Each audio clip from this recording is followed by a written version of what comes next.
world's foremost meat mathematicians were summoned by Burger King to solve this vexing equation. How can we achieve maximum meat flavor for minimal money?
We're in Arizona, the Valley of the Sun, the Phoenix area, and all the desert. This time of the year, it's delightful. Folks up the hillsides getting a little work, and of course, it's Major League Baseball spring training. This afternoon, it's the Arizona Diamondbacks and the Seattle Mariners here at the Peoria Sports Complex in suburban Peoria. And look at that, isn't that? The pictures tell the entire story. Lots of Mariners fans getting ready for this afternoon's game, and of course, the hometown, if you will, in the Phoenix area, the hometown Arizona Diamondbacks. So we have a very big crowd here this afternoon, Mike Flowers. Yes, we do, and it's good to see him out. Weather's been terrific since we've been down here since Monday, but let's take a look at the lineups today. Starting with the Diamondbacks, leading things off, it'll be Kelly Johnson, a familiar face, and Willie Bloomquist, so he will hit second. Mora, Pena, Nady, Allen, Tony Abreu, the shortstop, hit seventh. Parr, and the veteran catcher, Henry Blanco, will hit ninth.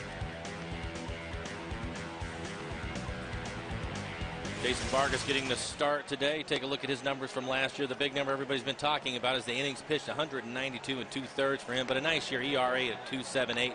He's had a terrific spring so far this year. Has not given up an earned run in these A games. We'll take a look at the defense behind him. In the outfield, it's Ichiro out and right. Gabe Gross gets start in center, and Mike Wilson will be in left. And it's Figgins and Rodriguez on the left side of the infield. Adam Kennedy at second base. Justin Smoke over at first base, and Josh Bard will do the catching.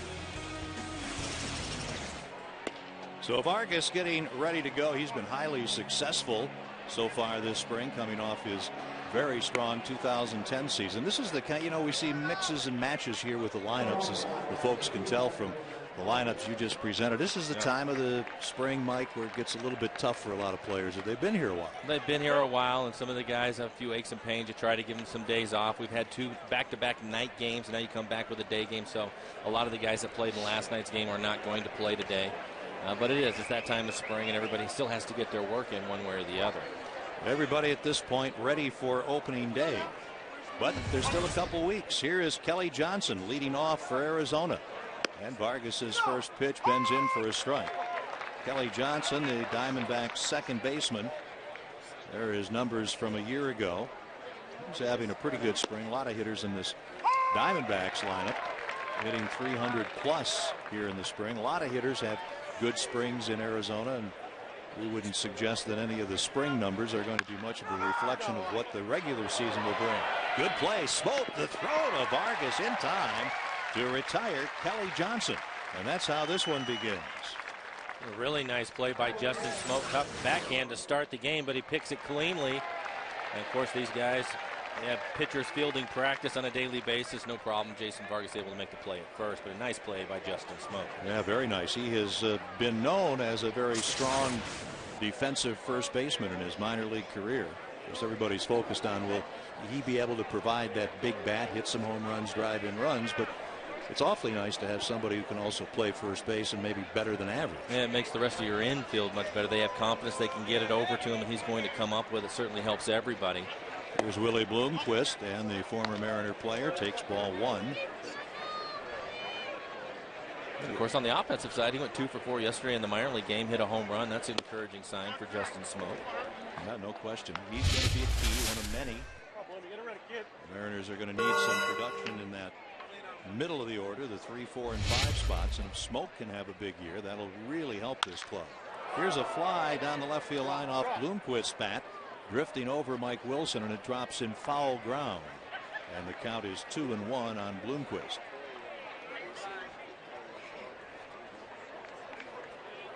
Can we tell them about the weather? I'm sure they know. You can see the short sleeves there in the stands. It's beautiful down here today. Yeah, a little, kind of a light overcast. I just say it's a blue sky day. There you go. 31 starts last season, 09. 14 games started by Jason Vargas. High today expected to be 86. Swing and a miss, 2-2. I'd say the weatherman's prediction is about right. Bloomquist, of course, with the M's from the 2002 season through 2008. Since has been with Kansas City and Cincinnati. Outfield shades him a bit to right, and the fastball in for strike 3. So Jason Vargas has retired the first 2 Diamondbacks that he faces. After a couple of off-speed pitches, comes back. Looks like a good fastball on the outside corner. He's had a nice spring so far, and commanding his fastball is key for him. So far, Jason's done a nice job of that. Now he'll face Melvin Mora, the veteran third baseman. The bender is a strike. Good enough for a strike. Not much to hit, certainly on the first offering. Last season, Mora hitting .285, 7 homers, 45 RBIs. He's 39 years of age now. Made his big league debut back in 1999. 1-1. We mentioned Vargas having a good spring. 7 consecutive shutout innings coming in. If he retires more, that'll make it 8. And the ground ball to short. That's Rodriguez. He'll fire over to first, and that'll do it. So a perfect start for the left-hander, Jason Vargas. Have you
Ken Wilson along with Mike Blowers. Glad to have you with us. This game goes to the bottom of the first here in Peoria. Take a look at the lineup for Eric Wedge today. Ichiro leading things off. Then it's Biggins, Bradley, Smoke. We mentioned he had a home run in yesterday's minor league game. Kennedy, Luis Rodriguez, Gabe Gross getting the start in center field. He will hit 7th. Mike Wilson. And then Josh Bard hits 9th. We look at the numbers for Hudson from last season. Nice ERA at a 2.45. And the defense behind him. Got Parra, Bloomquist, and Nady in the outfield. Mora, Abreu, Johnson, and Allen across the infield. And Henry Blanco, the veteran, will do the catching. Ichiro leads off, and the fastball low, ball 1. Ichiro 9 for 31 this spring. Last season 315. Nothing surprising. He is a simple machine. Hits, hits, hits, hits. And he takes it, and it's 2-0.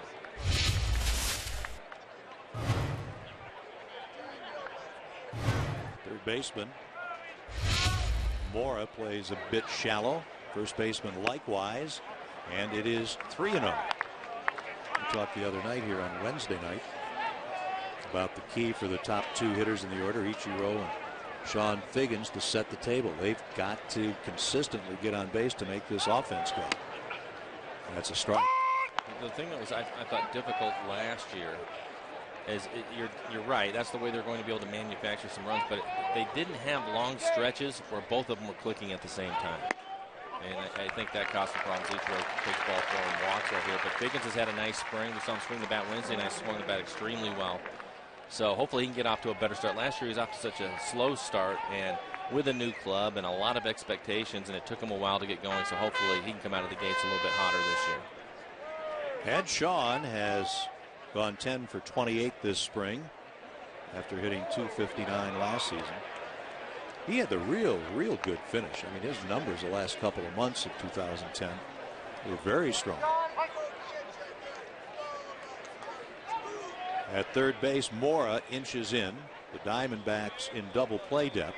The outfield straight away. And the ex-Angel takes a pitch low and tight.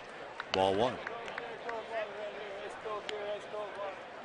Figgins checking in with the third base coach, Jeff Datz. Mike Brumley coaches over at first for the Mariners. There's Jeff. Played in the big leagues briefly with the Tigers. He was a catcher as a player. Swing and a miss. 1 ball, 1 strike on Figgins. There's Mike Brumley. He's got a son, a college player. Of course, he played in the big leagues. His dad played in the big leagues. Not much breeze today, just a little wind. Hudson ready to go, and the 1-1 misses. 2-1. It's amazing to me how you get 3 brothers in the big leagues, or a grandpa and a dad and a son. So hard to make the big leagues for anybody. Yeah. You get a family affair every once in a while. The Brumley's a little bit like that. Figgins up there, 2-1. Over to first goes Hudson. I saw his Mike's dad play. Left-handed hitting catcher. I saw him one spring in Pompano Beach for the old Washington Senators. I must have been about 3 years old.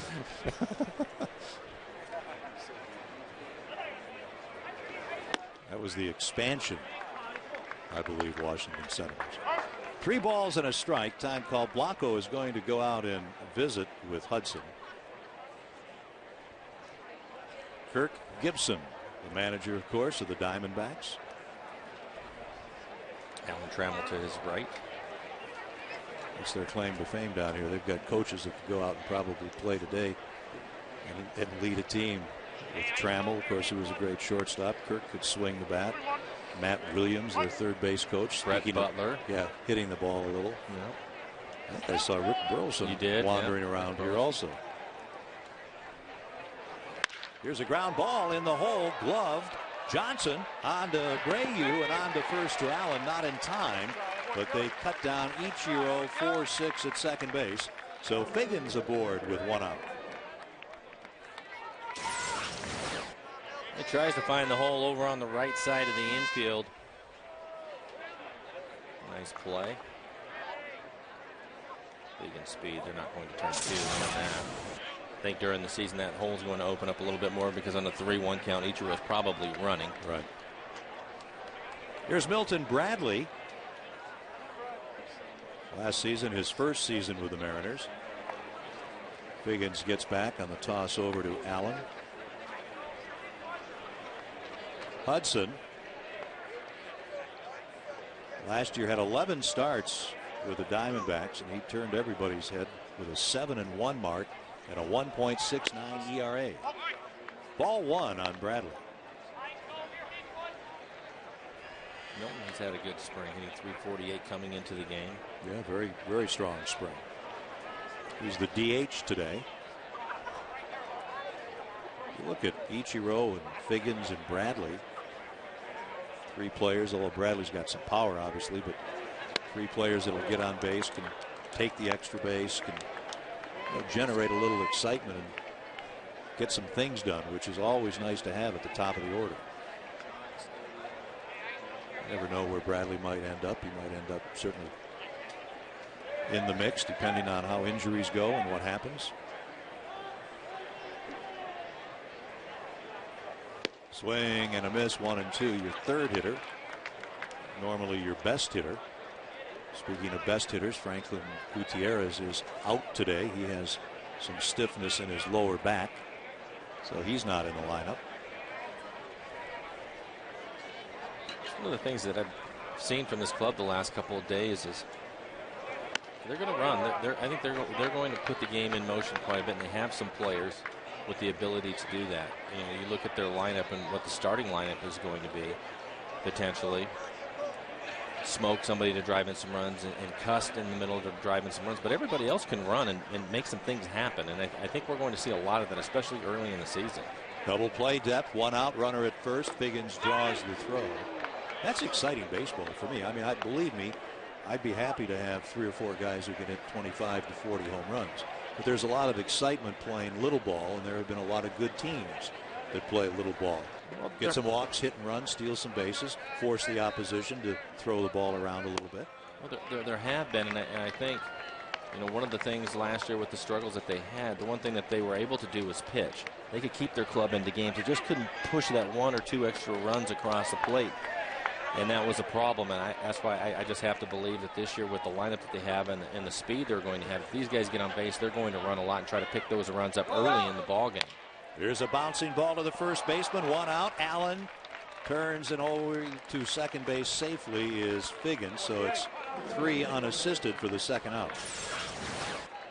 See Allen coming off the bag. Once he has to go back to it, Figgins gets down to second base, no play at all. Big chopper. Takes a lot of time to get there. So Figgins in scoring position with 2 outs here in the first inning. No score. And now you're in that kind of spot we're talking about, where you've got a runner in scoring position without a hit after Ichiro's leadoff walk, and now Smoke comes up. He's driven in 5 in A games this spring, and he looks at strike 1.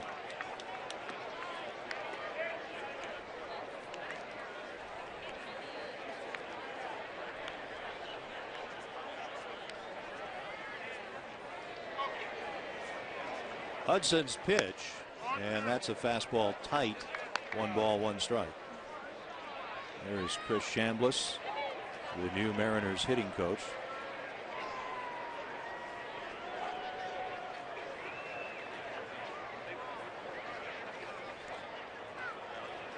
Hudson back in. That's a strike at the knees. 1-2. Hoping to talk with Chris later on in the game. Brad Adam, as always, is with us today here in Peoria.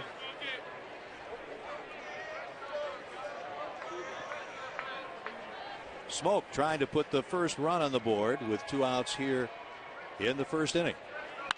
And he fouls it away. Still 1-2. Talk about this club offensively. I think Justin is a big key. Everybody has talked about him providing some of the power for this lineup.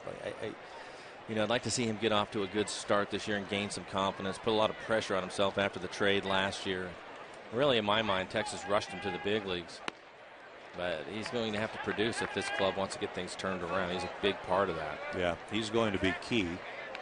And it's very hard to tell. I think everybody is confident that he'll contribute.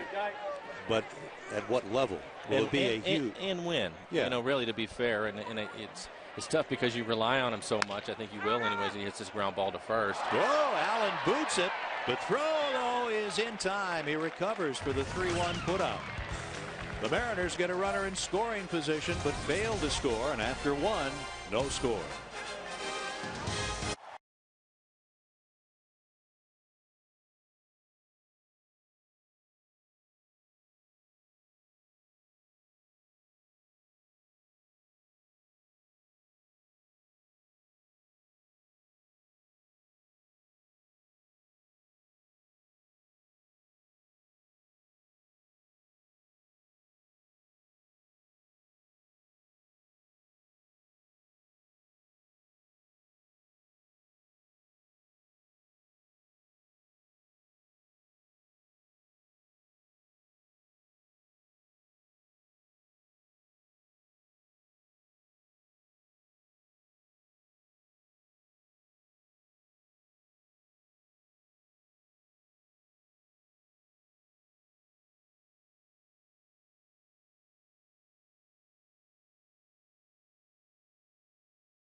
Seattle Mariners baseball on FSN is brought to you by Banner Bank. Better ideas, better banking.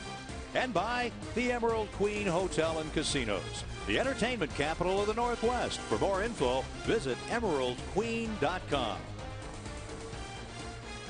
They're really packed in out on the grass. Oh, I'll tell you, they are jammed. This is, if not a sellout, very close to it as the Mariners entertain the Diamondbacks. We hope we'll see you often at Safeco Field here in 2011. We're not that far away, are we? The first home game, opening night in Seattle, Friday night, April the 8th. 3 with Cleveland, 3 with Toronto. This is Willie Mo Pena leading off the second inning for the Diamondbacks. 29-year-old who's played in the big leagues a while. He got to the big leagues when he was 20 as he takes a strike from Vargas. And it's 2-1. Vargas, the 28-year-old, has 31 starts with 9 wins last season. Bounder, nice backhand by Rodriguez. The high throw, and Smoke just glides into foul territory to flag it down. 1 away. That's a nice pick by Rodriguez. Gets a little bit of a short hop. Throw across the dime a little bit high, but we talked about Justin Smoke and his ability to help his infielders out. That's the tough part of the play, but You have a big man, a big target over at first base. Just let it go and let him do his thing. That was nice over at first base. Good footwork. Yeah, very nice. Here is Xavier Nady, and that's strike one. Nady is one of the few players here having a tough time this spring with a bat after hitting .256 last season. And the fastball 1-1. Nady with the Cubs most recently. He's bounced around.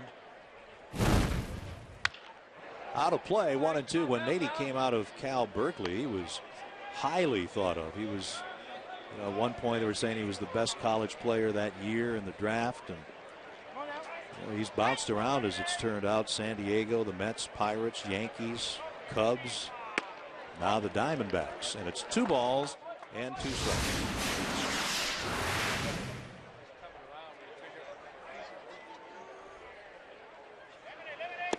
This one bounces up there, 3-2. So Vargas has retired the first 4 in this outing after authoring 7 shutout innings already this spring. So he's got to be saying, let's just skip the rest. I'll go right to my first start. I'm ready. Swing and a miss. He strikes out Xavier Nady, and that's 2 Ks for Jason Vargas. We're seeing this a lot from Jason. Deceiving with his fastball. He gets a lot of strikeouts with his fastball. Throws it by people. You can take a look at some of the spring training numbers for him. He looks good, though, in command. I think for the hitters, too, especially the first couple of weeks that they start games, if you have the ability to throw a changeup or get a breaking ball over, they are going to be in trouble. They're not quite where they need to be. But he looks today like he has real good command of his fastball, throwing it when he wants to. A couple of nice changeups. I like the little breaking ball he's throwing to get ahead of some hitters, too. He looks like he's ready to go. Let's start. Brandon Allen, the first baseman, is the hitter for Arizona. 1 ball, 1 strike. Allen last season didn't play much in the big leagues. Last couple of seasons he's been in the show with the Diamondbacks. The Diamondbacks' first baseman likely will be Juan Miranda. That was their expectation when spring training started, the former Yankee. But every club has some openings, and in every spring training game you're not going to see the starting lineup for the regular season. Here's Mike Wilson, and he shags that one. Boy, Jason Vargas absolutely making it look easy. The game goes to the bottom of the second.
Welcome back to Peoria. A big crowd on hand to watch Arizona, Seattle scoreless right now. as we move to the bottom of the second inning. Brad, Adam with you inside the dugout. We had to get Miguel Olivo early because starters who are not playing in the game get to leave after 3 innings. So nice of you to drop by and join us now. And I'm always reluctant to ask another man about his groin on live TV, but I feel I must. The fans want to know, how are you doing? How is the groin progressing? Well, everything doing good right now. You know, my groin is fine. It's not hurt no more. And I start catching bullpen and hitting in the field. And, you know, I'm excited. You know, I think maybe 5 more days, I think I'll be in the field. And you mentioned you're going to get training right after you leave the game in the 3rd inning, so I know your day is not done. What has to happen? What do you have to do to get ready for that season opener April 1st? Well, you know, I just listen to my trainer, you know, and doing a lot of ice and a lot of exercise, you know, for my groin. But right now, you know, we're doing so much right now. We're doing like 3 or 4 times a day, and then right now everything look good. What's this kind of process been like for you coming back to Seattle? You were with the team in 04, in 05, in that Freddie Garcia trade. Now you're back, 2nd time in Seattle. How's things been for you? Everything good, you know. It's different people, you know, different team, and then, you know, I'm excited, you know, to see the season coming, you know, because everybody, you know, is excited, you know, to see that, and I'm excited also too. We heard Felix Hernandez say something. You want to say something about Felix? He's one of the best pitcher in the league right now. You know, and I cannot wait till the season started to me catching opening day. And maybe watch Luis Rodriguez here, a home run for the Mariners. They're on top now, 1-0. Miguel, we appreciate the time. Take care of Felix and take care of yourself, all right? Thank you very much. All right, Miguel Olivo, we go back up to Ken and Mr. Blowers. And Ken, you know, it kind of reminds me of a spring, I believe back in the 80s, Mariners down a catcher or two, and our own Mike Blowers took a turn behind the dish. Is my memory correct, Blow? Well, yeah. Yeah. I've tried to forget about that, but yes, Brad, you are correct. You could play anywhere. I had to. Luis Rodriguez has just hit a home run. And this is Gabe Gross. Here's the home run. Looks like he turns on a fastball. He's made a couple nice plays in the field and gets a fastball right in the middle of the plate and drives it out into the bullpen. So a 1-0 lead for the Mariners here in the 2nd inning. The batter is Gabe Gross. And the 1-strike pitch is in, and he's in the hole 0-2. Gross getting a chance to play today with Gutierrez injured. It would be nice to see Miguel Olivo on the field, won't it? Oh, it would be wonderful. I'm sure he would like to get some at-bats under his belt before the season starts. And you get leg injuries, though, you have to take care of them, and I think he's doing the right thing. Take your time, and there's no hurry to get back. Let the trainers do their work and be healthy when you at least start the season, because especially for a catcher, they take such a beating. It's usually the first couple of days, the only days that they can be healthy, and then they're beat up the rest of the way. So. You don't want a groin injury to not be 100% repaired when you start. That thing could drive you crazy all year long. Good to have Miguel back with the ball club, and this pitch is low to Gross, 1-2. Gross trying to earn a spot as a backup outfielder. He is very experienced. Played with Toronto, Milwaukee, Tampa Bay, last year with Oakland. And it's 2 balls and 2 strikes as he faces Daniel Hudson here in the 2nd inning. Hudson grew up watching the Braves. He was a big Chipper Jones fan. You run into a few of those people around, don't you? Yeah. Here's the 2-2. And that's in for a strike. Good pitch. What's that? Look like that circle change that he has. And he starts it in off the plate and lets it just run back on the corner.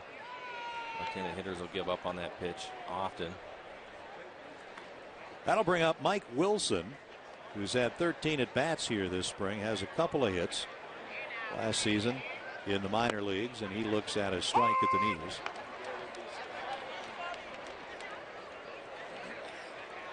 Mariners drafted Wilson back in 2001, a 2nd-round pick with tremendous power. And he's in the hole 0-2. And he has shown, especially as his pro career has gone on, that he does have that power.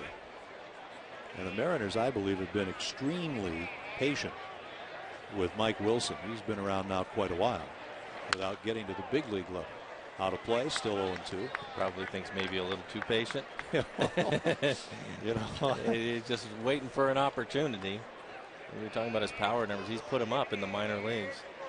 hasn't had a chance at the big league level yet. Hudson back into Mike Wilson. 1-2. I saw Mike play after the 07 season. He played in the Hawaiian Winter League. I saw him play a lot of games. And you could see the kind of hitter he was, but he had a lot of holes. And he had, he was a hitter that had contact problems. He just didn't make a lot of real good contact. Of course, that's 4 years ago. Right. And I think he's improved on that. Even that last pitch that he fouled off, a pitch that probably gave him problems, would tie him up, and at least he's able to get it out of there. And one thing's for sure, the ball jumps off his bat when he hits it. Hudson back in 1-2. Now 2-2 the count. 2 outs. Nobody on, but a run in for the Mariners here in the second on the Luis Rodriguez home run. And the Mariners lead is 1-0.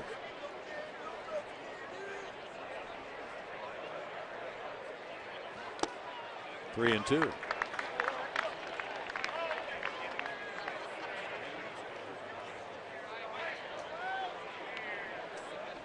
There's Josh Bard, catcher and ninth hitter on deck.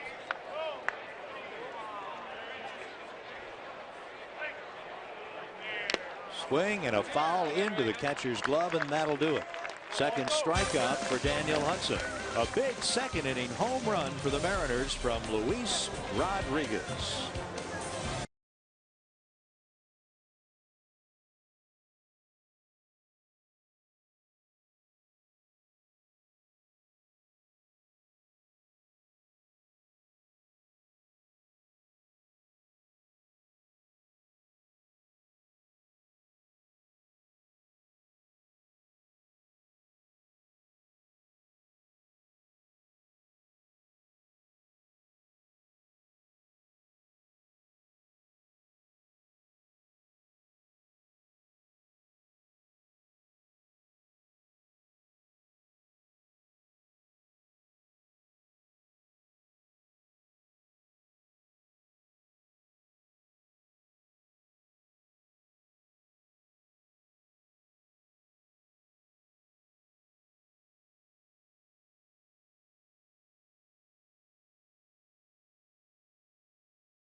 It's spring training in Arizona, but it won't be long. We'll all be back at Safeco Field Wednesday, April 13th.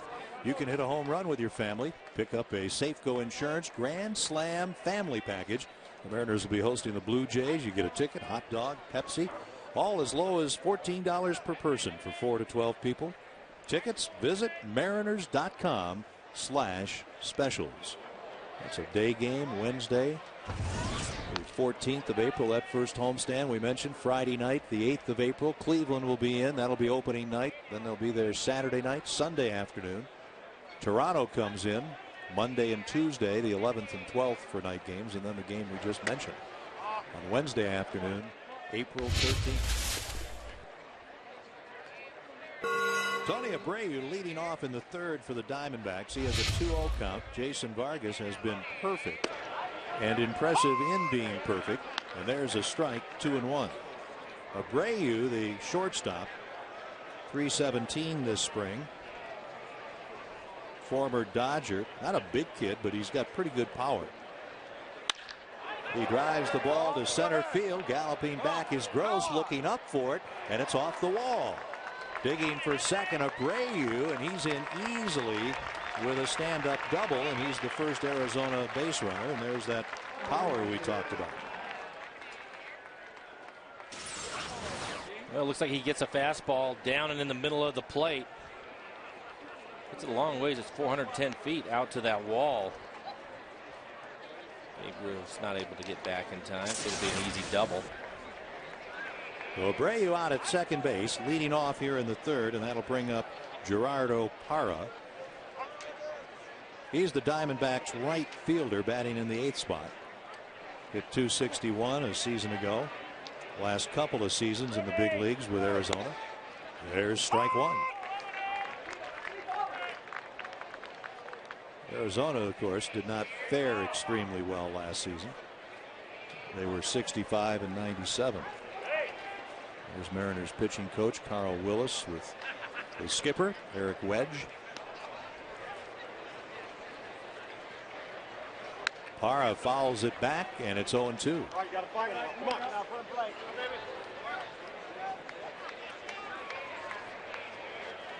Vargas, of course, first came to the big leagues with the Marlins, then the Mets, before the Mariners picked him up.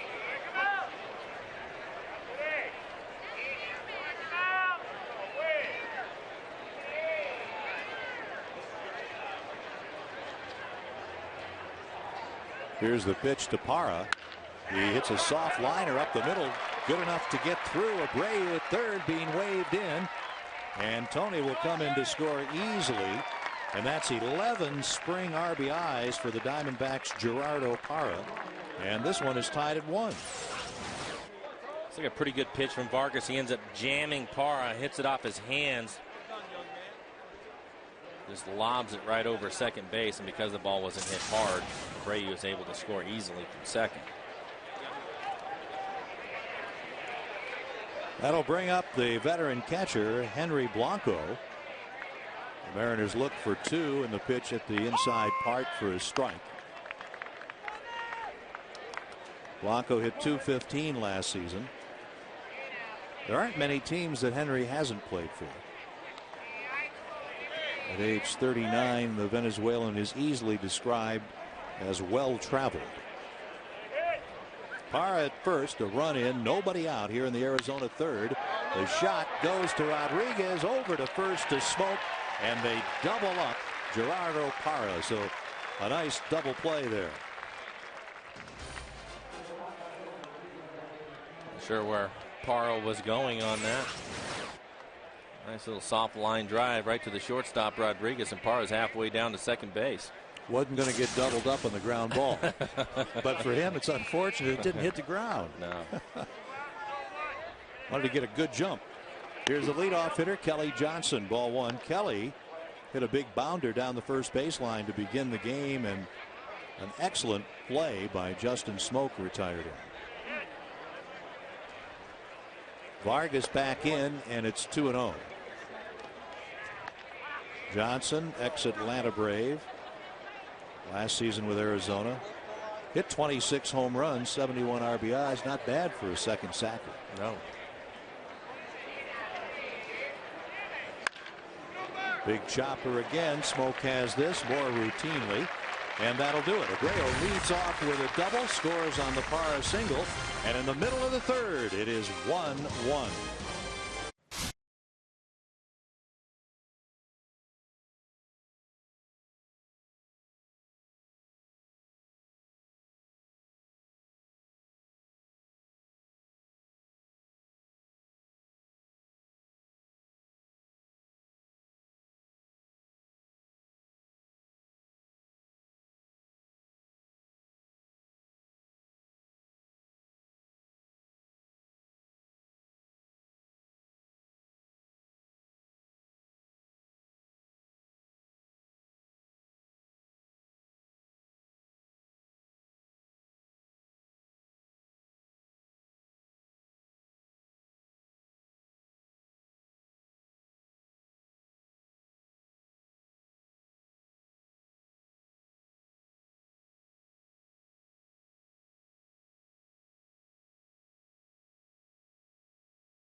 1-1 to score here in the first U.S. Bank Mariners matinee of the 11th season.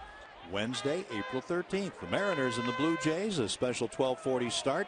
You take your inaugural 9-inning lunch of the year and enjoy some afternoon baseball. Sounds like a good idea. Remember, as always, for tickets, simply visit mariners.com. That's that matinee, the M's and the J's, Wednesday, April 13th to end that opening 6-game homestand. Mariners begin things, of course, on the road with 3 in Oakland and 3 at Texas. This is catcher Josh Bard hitting in the 9 slot. He rips one. What a play by Allen. He stretches out, and the Diamondbacks first baseman snags that one to take a hit away.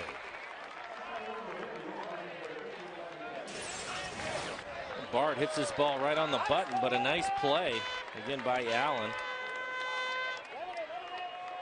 Josh disappointed he didn't come up with a base hit.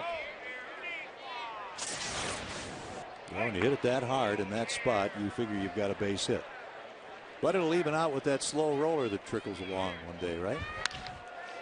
Ichiro up the middle. Johnson gets in front of it and throws him out. 2 up, 2 down.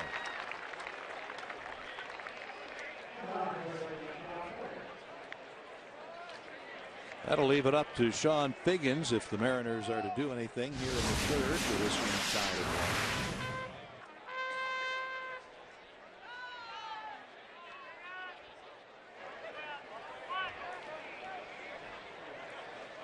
Figgins hit into a 4-6 force in the opening inning after Ichiro walked. There's a strike to Sean, who's been in the big leagues since he came up with the Angels back in 2002. 287 lifetime hitter. I think he'd take that. I know we'd take it, wouldn't you? 287. I think that he is going to have a consistent year this year, which wasn't the case for him last year. He's just more comfortable going into his second year with the Mariners. He had a really nice spring. Wednesday night he swung the bat well from the left side of the plate. And I think he's going to get off to a good start this year. Swing and a miss. He gets a piece of it. He fouls it at the plate, so it remains 0-2. You need that consistency from Figgins. We talked about Smoke. He's going to have to put up some power numbers, some RBI numbers. And you just never know. I mean, you know, injuries. And you just hope at this stage that your key players, for the most part, stay healthy. Here's a shot up the middle. That's a ground ball single for Figgins. It comes with 2 outs here in the third. And that is hit number 2 for the Mariners. Looks like he just gets a fastball middle in, hits it right back at the pitcher. Nice swing. The ball travel a little bit inside out. Solid base hit for him if he wants to run with 2 outs. Be a good time. Give it a try. See what happens. Milton Bradley is the batter. Figgins is back at first base. Bradley hitting .205 last season. 5 big league teams in the last 4 seasons for Bradley. That's not easy to do. That's a trick. 2 outs, pretty good lead for Figgins, and that off-speed pitch misses. Ball 1 on Bradley, who grounded to the first baseman his first time up.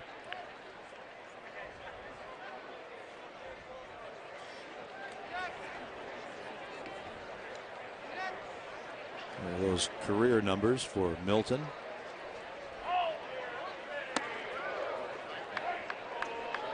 Two and 0. Rick the Peanut Man. He's here every spring.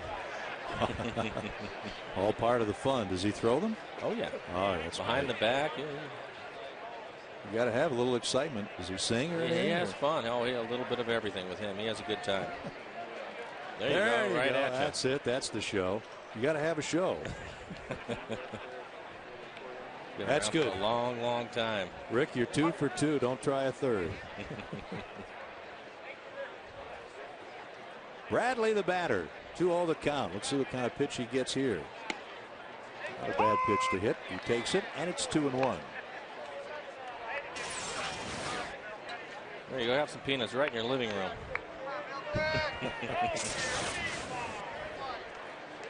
Smoke is on deck. Bradley the batter. Daniel Hudson on the mound for the Diamondbacks. Swing and a miss. Bradley would like that back. 2-2. A good changeup from Hudson. Throwing 3 fastballs inside on. Bradley comes back with a changeup.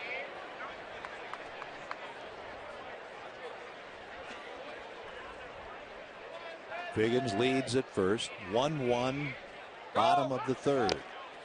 That ball is fouled as Figgins was going on the 2-2 pitch. He had a good jump too. I think he was able to steal that. He'll retreat. Try it again.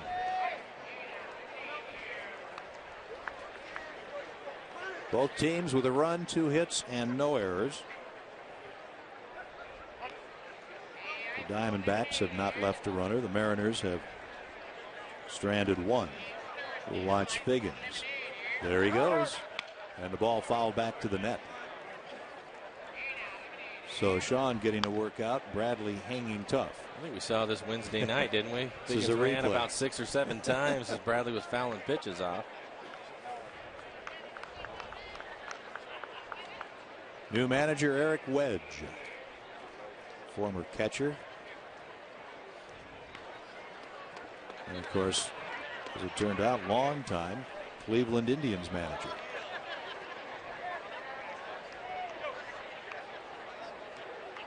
Figgins does not go, but the ball goes deep to right, looking up. Hara could be, maybe it is way, way out of here. Milton Bradley cracks a 2-run, 2-out, third-inning home run, and the Mariners take the lead 3-1. That's Bradley's first home run of the spring. Looked like Hudson went back to another off-speed pitch. Milton able to keep his hands back just long enough. Take a look at it, foot down, and hangs in there just long enough. It is a changeup. It's now by the light tower out there at the 385 mark. Milton knows it. No doubt about it. That's not easy to keep your hands back, is it? Well, that's when you know you're making some progress in spring. It's usually as a hitter the last thing to come. You can get on the fastball usually quickly, but to recognize breaking balls and keep your hands back and not cheat on the changeup, which is what he did earlier in the at-bat, but a nice adjustment from Milton. That's usually the last thing that comes as a hitter. Smoke the batter, 2-0. The ability to recognize pitches and do something with them. And for many folks, it never comes. Well, when you get to this level, it better. you better have it here. Keep your hands back. If you can keep your weight back, all the better. But just to get the hands back on a pitch like that, that's a strike to Justin Smoke, and it's 2-1. Boy, the art of hitting is so interesting when you get into it and study it and talk to great hitters or great coaches or just fellas that have been in the big leagues and really have learned how to play the game and have had the ability to play the game. I've always enjoyed talking hitting. I had a little chat with Chris Chambliss the other day, and I used to love to talk to Hal McRae and Rod Carew and guys like you. Anybody that's been to the big leagues, I mean, that's a lot of talent to be able to have. Boy, here's one hit deep to right down the line. Fair or foul? It is foul. Oh, baby. Smoke gives that one a ride. Well, they call it the art of hitting, right? Yes. There's a definite art to it. There's a lot of thinking that's involved in it. A lot of repetition that these guys get down here. Take a look at this swing by Justin Smoke. Pitch in the middle of the plate, 3-1. He turns it loose, just catches it out in front, just a hair quick and pulls it foul, but a nice swing. The Mariners want to see a lot of out of him this year. He had a home run in the minor league game yesterday. He did not play in the night game. Here's the payoff pitch. He swings and misses. But a big third inning for the Mariners. Figgins singles with 2 outs, and Bradley belts a 2-run homer.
Through 3 innings, the Mariners have a 3-1 lead thanks to a pair of home runs. Luis Rodriguez a solo shot in the second, and then Milton Bradley's big 2-run homer in the third.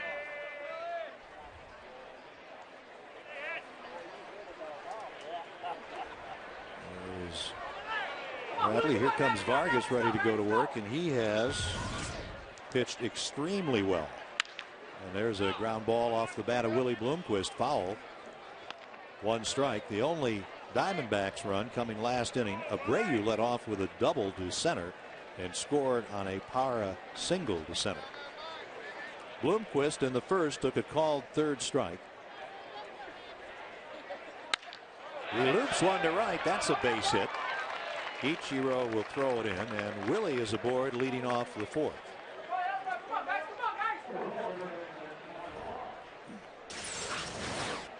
Little inside out swing. Pitch is actually down and in on him, so nice piece of hitting for Willie. Solid line drive into right.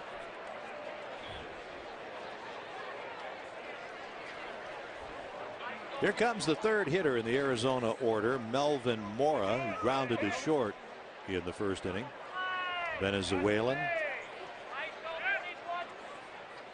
The Mariners in double play depth. The fastball on the outside corner, a strike. The plate umpire today is Adrian Johnson. There's Adrian.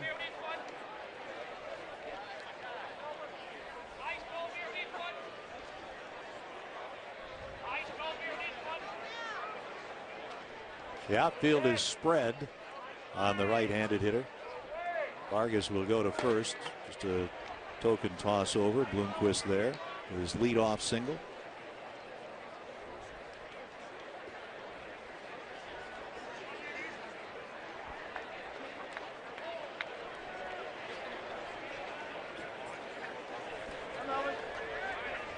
Not much of a lead at first for Bloomquist. Now he stretches it out a bit.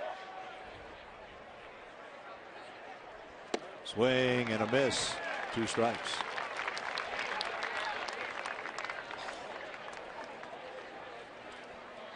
Well, Vargas is very strong 2010 season. Now just has to repeat, keep getting better. Felix, of course, had the Cy Young Award winning year. Eric Bedard, the veteran left-hander, he's pitched really well down here. You look at him. It's good to see him healthy first and foremost. But yes, you know, looking at the club, I think right now as it sits, and having not named the 5th starters, really takes off on the pitch and will be fouled off. But I like the depth of their starting rotation. Well, pitching was such a key last season, not enough run production. But we all know, and everybody says it, it's true, you win with pitching and defense. So you got to have pitching. You've got Felix, you've got Vargas.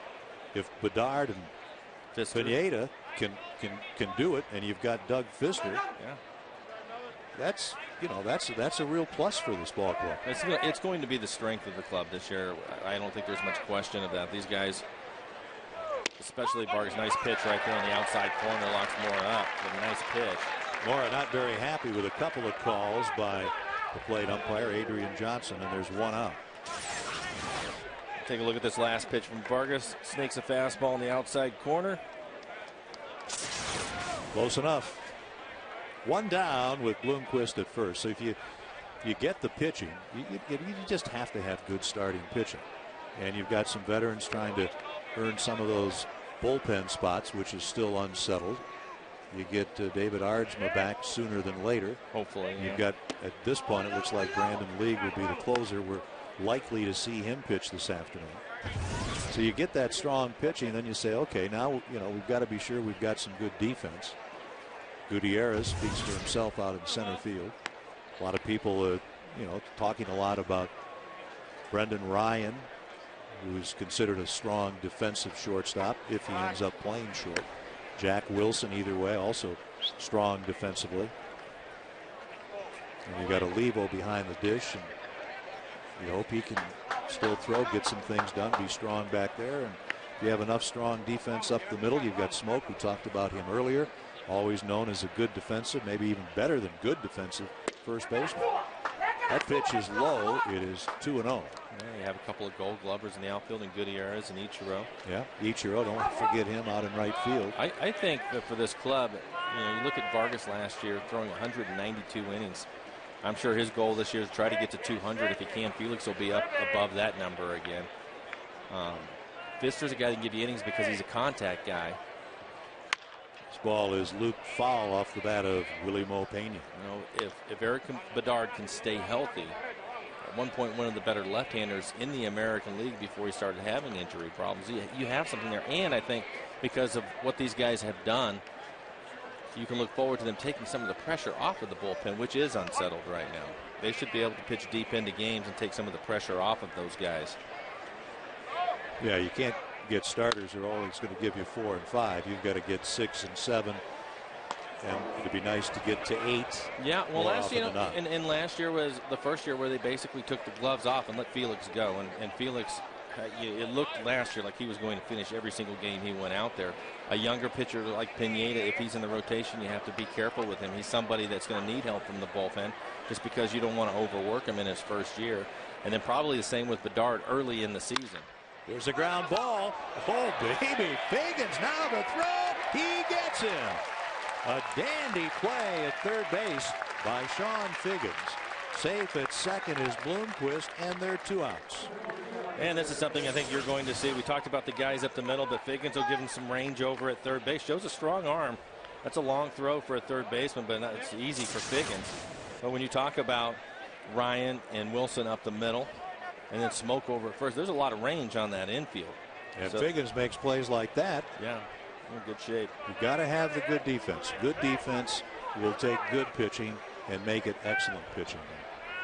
That's how you win ball games.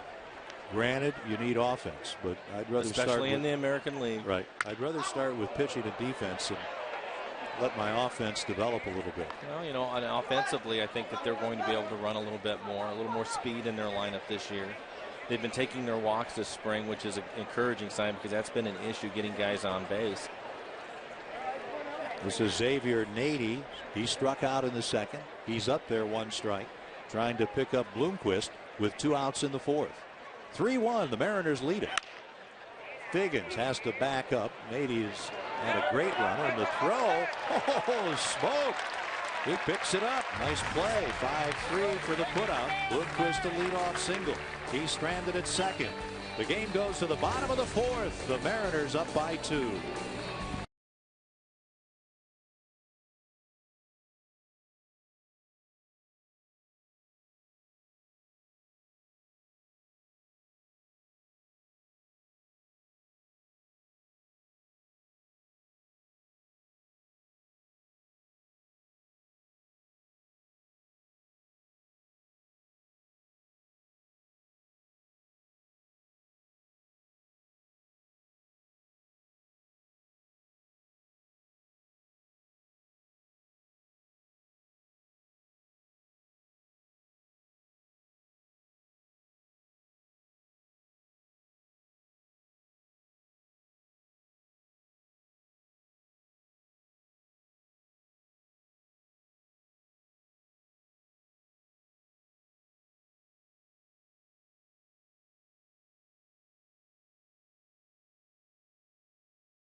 We're at the Peoria Sports Complex, and the M's are up 3-1.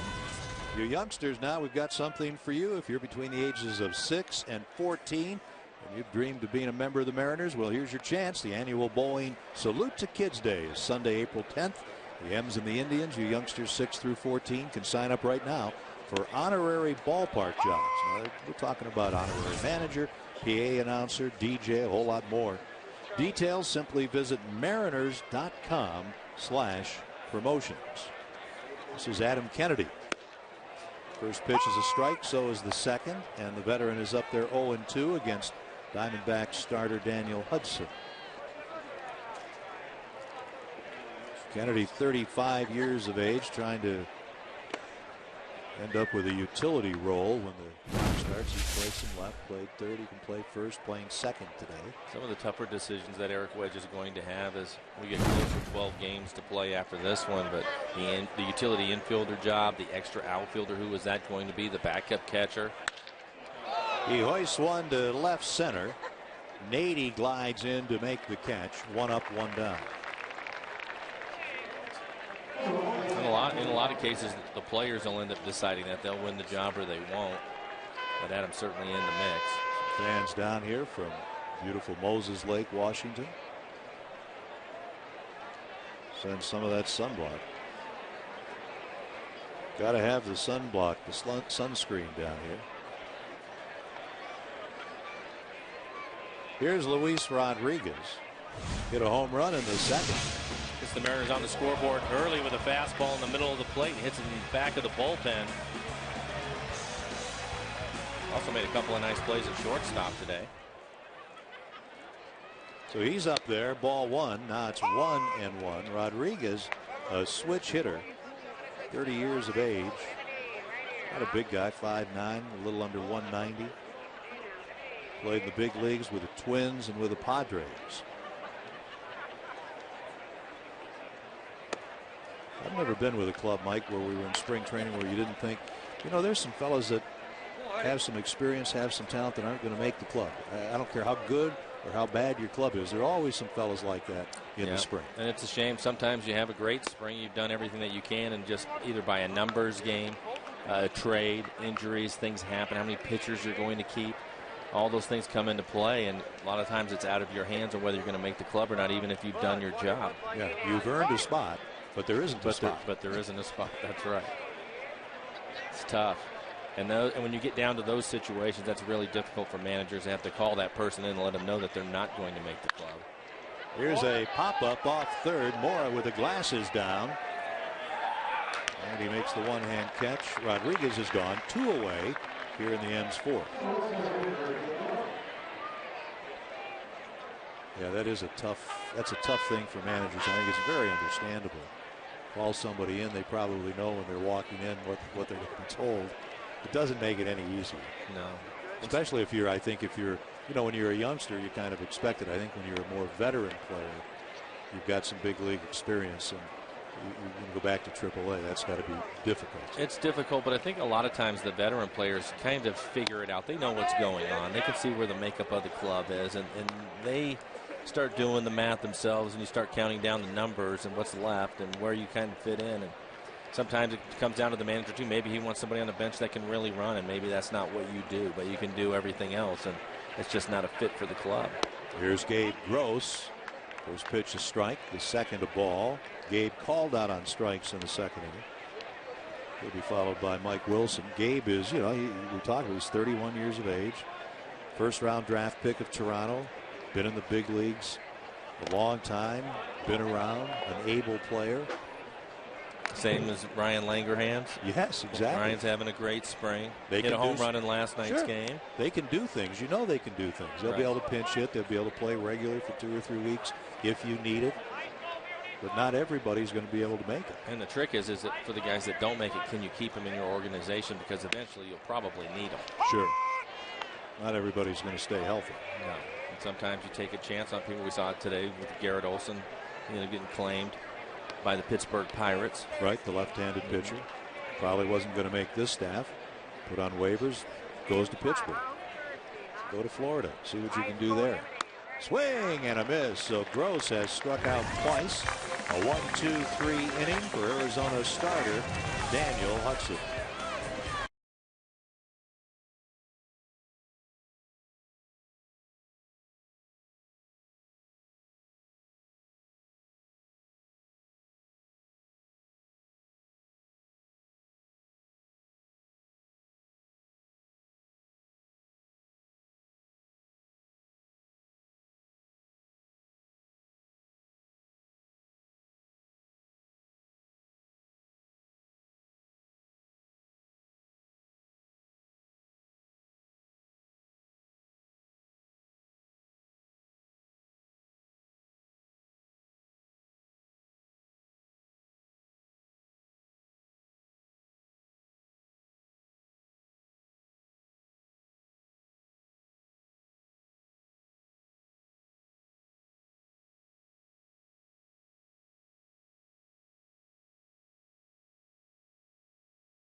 Thank you very much, Angie.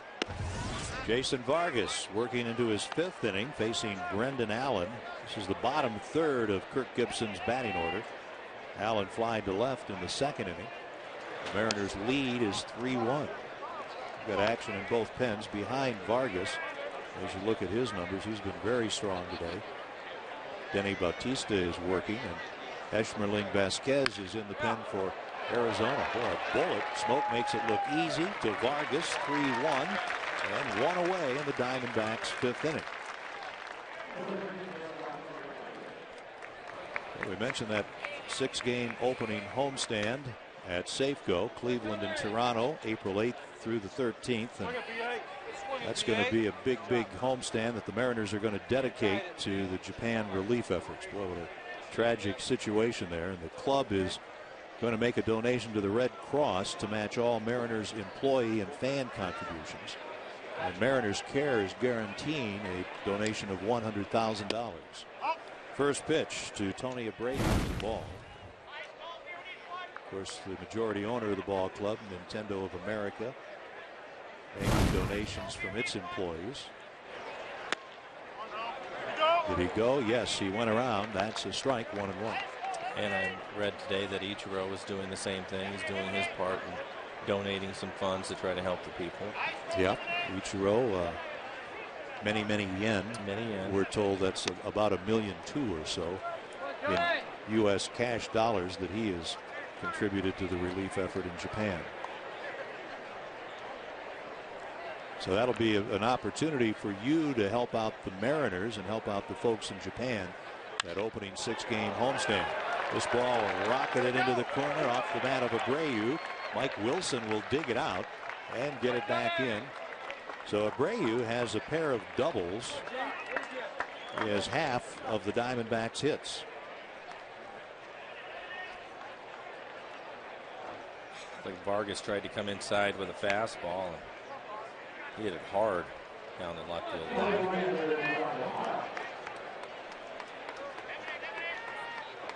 Again, remember, when you come out for that first homestand, bring a little something extra for that Japan relief effort. The Mariners will match it. Very nice for the Mariners to do that, and hopefully they can raise a lot of money during those 6 games. Here is Gerardo Parra, the right fielder. He drove in the Diamondbacks' only run with a single to center in the 3rd inning. This is inning number 5. And 1 away with a runner at second, and Vargas's pitch misses low, ball 1. Parra out of Venezuela. Blanco, another Venezuelan, is on deck for Arizona.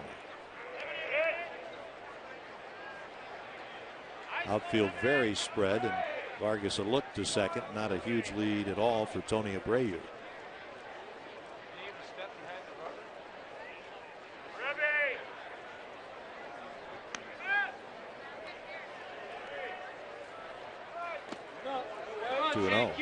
Vargas from Southern California, went to Louisiana State, played college ball, played a year, then went back to Cypress College, which is a terrific junior college program, and played a year at Long Beach State before he was drafted. That's variety. 3 years of college ball, 3 schools. He's a good hitter in college too. Swing the stick a little. Yeah. The 2-0 swing and a miss. 2-1 on Parra.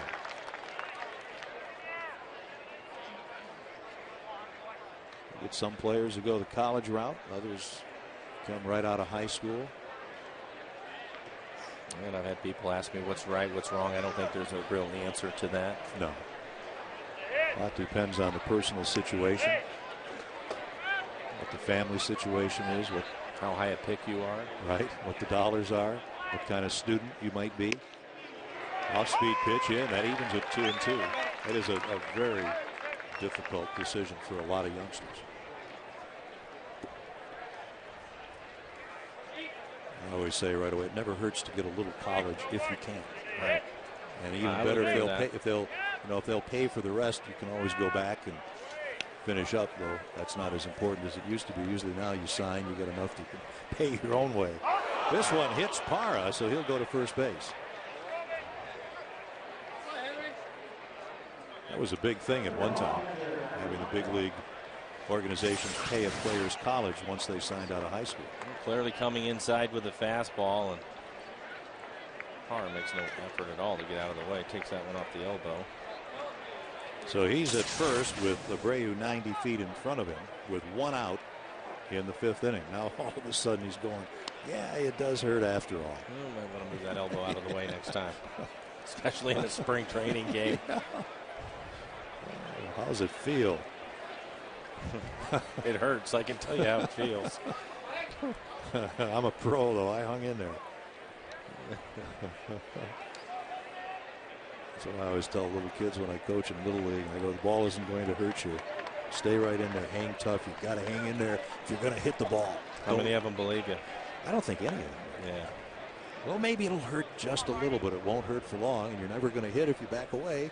So you've got to hang in there.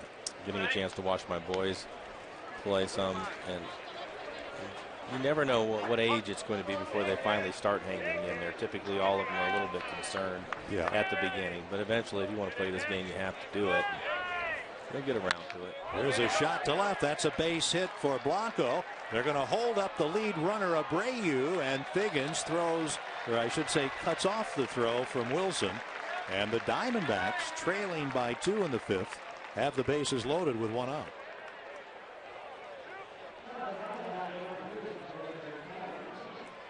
Isn't that something? Well, we were talking about hitting earlier, and it's you got to hang in as he does here. He ends up getting a pitch out over the plate. Probably a good idea to hold the runner. Strong, accurate throw by Wilson. How long have they talked about hitting being such a mental exercise as well as a physical exercise? And if you don't believe you can hit, and if you don't believe you're going to hang in there, no matter, I'm going to hit it. If it hits me or push, it's okay because I'm there. I own it. I own the strike zone. I'm going to hit it. Line drive. That's a hit for Kelly Johnson. Here comes Abreu to score. They're going to hold up the runner, Parra, at third, and 3 straight hits with a hit batsman. So 4 hitters in a row have reached base, and the Diamondbacks have put up a run here in the 5th. It's a 1-run game.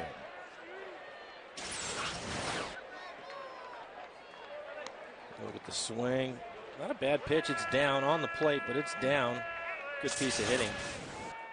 This is when the pitchers usually struggle. He's trying to stretch them out and get their pitch counts up, and they haven't been there before, working their way into a new season, and typically they'll get tired, and that's when things kind of fall apart for them. And there we go. Bloomquist a base hit. Parra scores. They're going to wave in Blanco, and he'll score. So 3 runs in on 4 hits. That'll be a single, 1 RBI, and Mike Wilson has problems out there, so he'll get charged with an error, allowing the second runner to score. First pitch swing. Willie Bloomquist hits a fastball. Hey, way to stay with it there. Solid line drive into left. And the meeting on the mound. Give the bullpen a chance to get ready. Wilson botches it a little bit. They had initially held up Henry Blanco, so when he comes in on the bobble, that's where the error occurs, and that's the first error of the game. Carl Willis chatting with Vargas. So Vargas gets the first man, then a double by Abreu. He hits Parra, and then Blanco, Johnson, and Bloomquist all single to left. In the bullpen, Denny Bautista has been working for some time. The batter is Melvin Mora. He's hitting third in the Arizona order. He's 0 for 2. He's grounded to short and taken a called third strike. The Diamondbacks all of a sudden with 3 here have taken the lead 4-3. And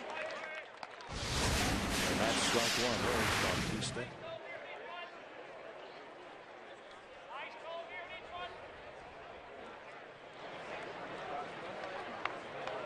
At second base, Johnson. Bloomquist at first. Smoke plays behind him. The Mariners in double play depth here in the 5th inning. Swing and a miss. 0-2 on Mora.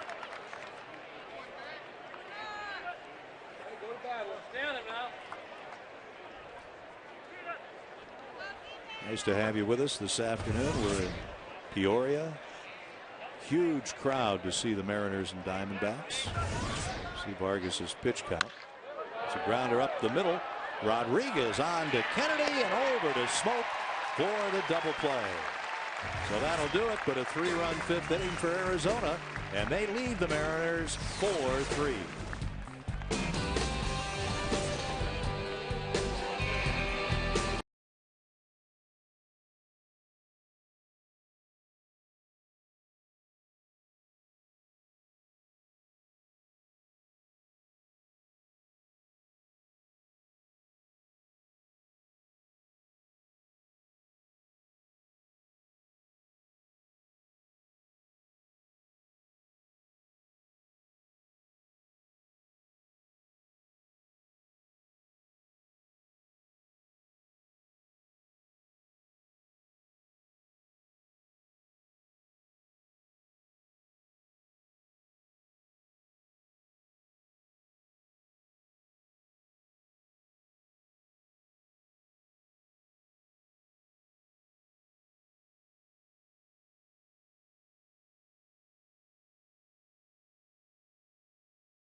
The Diamondbacks have the lead 4-3. I want to tell you about something that's just 7 inches tall, but it comes with a Cy Young Award, and it can be yours. Saturday, April 9th, the Mariners meet the Indians at Safeco. That's right. That's the story. It's pretty simple. If you're one of the first 20,000 fans at the ballpark, you'll take home a Felix Hernandez American League Cy Young bobblehead. It's all courtesy of Root Sports. For tickets, visit Mariners.com. Saturday night, 6:10 game, April the 9th. The Tribe will be in. Got a new pitcher coming in here. Daniel Hudson is done after 4. See the numbers for Vasquez last season: 1-6 ERA at a 5.2. A lot of walks, 38 walks, 65 strikeouts. First man up is Mike Wilson, and that's a strike. So Hudson goes 4 innings. 3 runs, 3 hits. Rodriguez a solo homer in the second, and then that 2-run Bradley homer in the third, accounting for all the Mariners scoring. This one lashed to right. That's a hit. Parra is over, and Wilson will take the turn at first. He has a leadoff 5th inning single.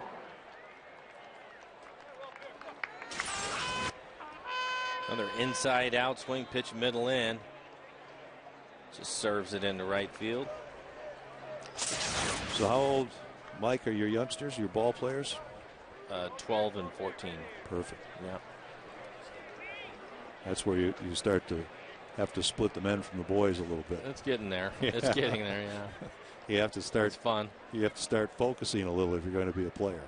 Josh Bard grounds one off the glove of Johnson into center field. Wilson around second. He'll go to third as Bloomquist gets the ball in. And the Mariners, with nobody out, have runners at first and third. The Mariners catch a break. Bart hits this ball hard back up the middle. The second baseman is able to come up with it. It's an easy double play ball, but he clanks it off the heel of his glove, so the Mariners have some action. So an error on Johnson. Look at the bullpen. That's some bullpen, huh? Diamondbacks bullpen last year had a 5.74 ERA. You can see there have been some that have been poorer, but not often and not many. Top of the order, Ichiro has walked and grounded out. First and third, nobody out. Strike one. So are you a good hitting coach? I don't know. How good are my hitters? You could be a manager with that attitude. 1 strike on Ichiro. Diamondbacks look for 2. Johnson gets an out, gets his second out, and in to score is Mike Wilson to tie the game at 4. So Ichiro hits into a 4-3 double play, but the M's get the run in.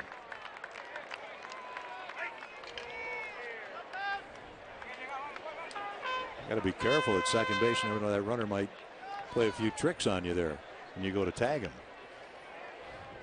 But they get the double play in that case. They knock you over at some point. Hopefully that won't happen in spring training. You don't want anybody to get hurt. But no, we don't want that. Here's Sean Figgins. He has a single in 2 tries. I got the bad phone call from my wife last night. She said our 11-year-old son went to practice, and he came home and said, "Dad won't be happy." And she says, "A coach told him to do something you've told him not to do, hitting." I said, "Okay, I'll be home. I'll get it straightened out. Don't worry. 11 years old, not that big a problem. I'll take care of it." You got to remember, everybody has a different idea about hitting. Some like the hands up, some like them down, some want the elbow up, some want the feet close together, some want the spread, some want a longer stride. I'm a short stride guy. Figgins takes a fastball. That's a ball, and it's 2-1. Mariners and the Diamondbacks tied at 4 here in the 5th inning. One thing I've noticed as the years have gone, I see so many more hitters with what I call a widespread stance. I think that's developed over the years, or at least I don't hear anybody talk about it, but it seems to me there are many more hitters with their feet spread further apart, 2 and 2. I think I would agree with that. You know, the guy's right. I think nowadays they want to let the ball travel a little bit longer. They're not worried about the big high leg kick. There's still some that have it, but for the most part they're spread out and they just want to make solid contact. And with all the different pitches, and one other thing I've noticed too is that the pitchers, just more and more of them are throwing harder, more consistently than they used to. Nady makes the catch. Figgins retired.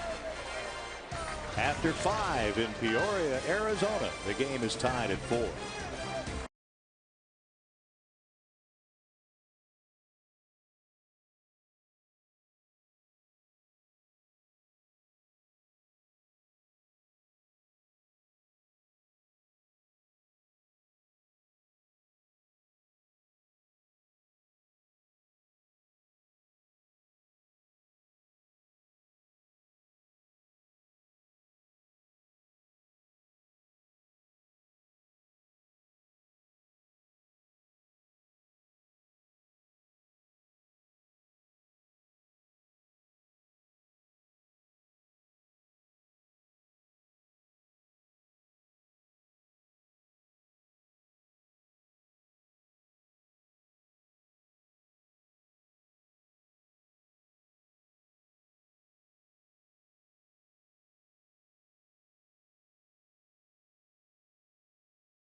A new ball game here in Arizona. The Mariner fans like that. Seattle scores run to tie it up as we move to the top of the 6th. A new pitcher on the mound. We've got new hitting coach Chris Chambliss in the dugout with us. Brad Adam again with you once again. Well, you certainly had to like the run there, like the offense. What you're getting a little bit today. A couple of long balls already for you guys. Yeah, we hit a couple home runs. That's always good to see.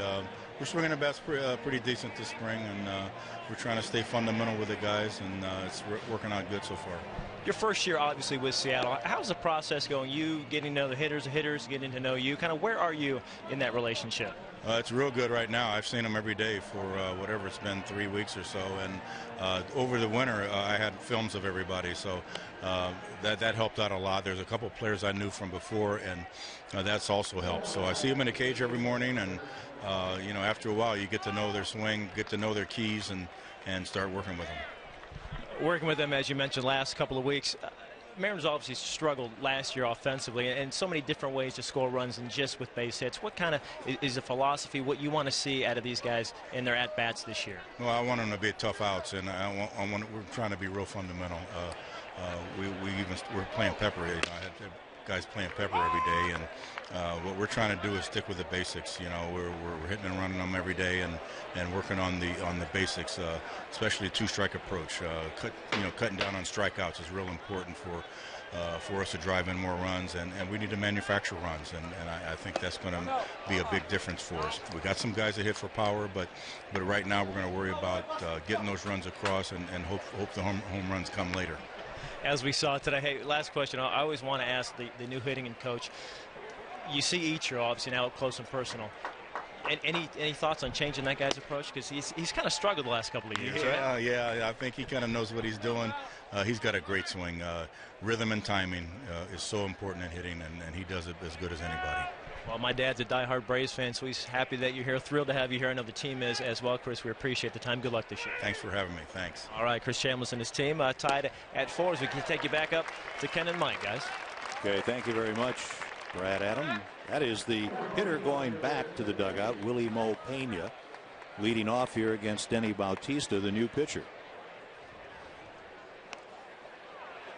Bautista has a good arm. He threw a couple of sliders to Pena, was able to put him away with that. So pick things up for Vargas, who threw the ball well today. Looked like he started to run out of gas there in that last inning, getting his pitch count back up. Here's Xavier Nady. There you see some numbers last season with the Giants. Nice ERA at 3.74. There's a ground ball softly in the hole. Tough. That's a very, very tough play. And safe at first is Nady with a base hit. Rodriguez gives it a try but can't get it done. You saw the new third baseman cutting in front there. Josh Wilson has taken over. Ichiro you saw out of the game. Chris Jimenez is the new right fielder for the M's here in the 6th inning. There's Jimenez. I like what we heard from Chris Chambliss. Basics, keep things simple. You know, we were talking about the kids earlier. Sometimes that's what you have to go back to, and you get so bogged down so many times watching video and changing swings, and a lot of times this ball's hit hard out to left field. Looks like Wilson, no problem. Brandon Allen is retired. That's 2 down. Nady back to first. You don't see guys playing pepper anymore, do you? You know, what I heard Chris Chambliss talking about that earlier in spring training. I mean, are you past the pepper stage of baseball, or did you play it as a kid? No, I played it all the time. I loved it. It was great. I did too. I mean, you know, that's what I think when I was 7 or 8, I was playing pepper with my dad all the time, and he'd always go, you know, you stand 8 or 10 feet away, bat control. You're the fielder. You throw it. Batter hit it softly. Ideally, 1 hop back to the person who threw it to you. It helps your fielding, helps your flow, helps your timing, helps your bat control. I don't know where it's gone. You're practicing your hand-eye coordination. I blame it on the field. You see it all the time. Remember, you see those signs: no pepper, no pepper, right. No pepper. Right. And I want you to mess up the field. But it used to be something I know coming through the minor leagues, and even after I got to the big leagues, I used to play it all the time, and then it just went away. It seemed like overnight it was just gone. But I think it's a great exercise, and you got some time that you need to kill. Why not do something? No, I mean, it made sense for decades, and it still seems to make sense. Yeah, I do it with my youngster. My problem is my veritable reflexes and speed aren't what they once were. They were very poor to start with, and they've diminished. And 8 feet or 10 feet away is tough. Throw to second base. Safe at second base is Xavier Nady. So with 2 outs, he steals a base here in the 6th inning. Yeah, I think it was the slide of Nady. It was a nice throw by Josh Bard. He gets rid of it quickly and puts it right on the money, but Nady will slide to the backside of the bag. Makes it a little bit longer tag for Rodriguez, and he's definitely in there, but a nice throw by Josh Bard. We'll go out now and talk with the new pitcher, Denny Bautista. Well, we had to start, you know, trying to get Pepper back. I think young parent coaches you see, you mentioned Pepper, most of them don't really know what it's all about either. I think it's a great exercise. But again, if you got a 10 or 12 or 14-year-old hitting, you better, and you're 8 feet away, you better make sure they know how to play the game or you're dead. Yeah, exactly. My 12-year-old son, they were starting to play it, and they were a little bunch too close together and didn't quite get the concept. They're diving in front of each other. Yeah. Have to explain it to them and how to do it and what you're supposed to get out of it, really, as far as a tool goes, and it's something that can really help your game. But it's it's a fundamental thing. It seems simple enough, but the more you practice anything, the better you're going to get at it. So Abreu up there, he's doubled twice. The 1-2 pitch, and he lashes it back to the net. 1-2. And I think the other thing is, putting the ball in play, give yourself more opportunities to get your hits. We talked about it earlier in the telecast. The Mariners taking their walks this spring. Another good idea. Just give yourself some opportunities. Cut down. Yeah. And he was talking about hitting and running and doing all those little fundamental things. They seem so simple, but you have to practice them. Swing and a miss. Bautista strikes out Tony Abreu. So Nady singles, steals a base, and is stranded at second. So a strong first inning of work for the reliever, Denny Bautista.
Okay, thank you very much, Angie. Leading off in the 6th inning, Milton Bradley grounds out to the first baseman, Allen. He gets a fastball away from him, tries to hook it over into the hole. High bounder, an easy play for the Diamondbacks. Nice to see the Mariners president and chief operating officer, Chuck Armstrong, dropping by the booth to talk about hitting with us there in that break. Big fan of Pepper and the tee, he says. Yeah. Likes the tee. Likes the tee. I do too. I need to get the tee out. I have a tee hidden somewhere. I need to get that out, don't I? Yeah, I think so. See, I don't. The tee is a little after my little league days. So Pepper, let's go. So I'm glad you brought up the tee. Chuck brought up the tee. So I'm going to get home and get that tee out. And Chuck talked about it. And kids think that they get past tee ball and that's the end of the tee. But as he mentioned, Edgar Martinez had a career of hitting off the tee every day. That's a ball. It is 3-0 on Justin Smoke, who is 0 for 2 today. The Mariners, the Diamondbacks tied at 4. Adam Kennedy on deck here in the 6th inning. Vasquez is on the mound for the Diamondbacks, and that's a strike. 3-1. Vasquez, 27-year-old from the Dominican, with Arizona the last couple of seasons.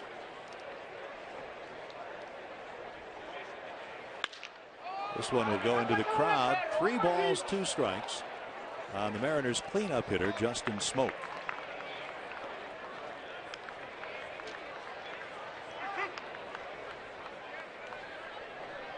Mariners getting 3 of their runs on homers. Rodriguez a solo shot, Bradley a 2-run homer, and the other run last inning, the 5th, on a double play, and that's a ball and a walk to Smoke with 1 out. The Mariners home opener set for Friday, April 8th against the Indians. We hope you'll join us. Boy, it'll be a spectacular night at the ballpark. We're going to salute Cy Young Award winner Felix Hernandez, Gold Glove winners Ichiro and Franklin Gutierrez, plus what should be very touching and certainly important, a special tribute to our late friend Dave Niehaus, including a performance by Seattle recording artist Macklemore. The first pitch will be thrown out by Dave's wife Marilyn. Hope you'll be there. This one a deep drive left center, and way out there to haul it in is Xavier Nady. Of course, always for Mariners tickets, visit mariners.com.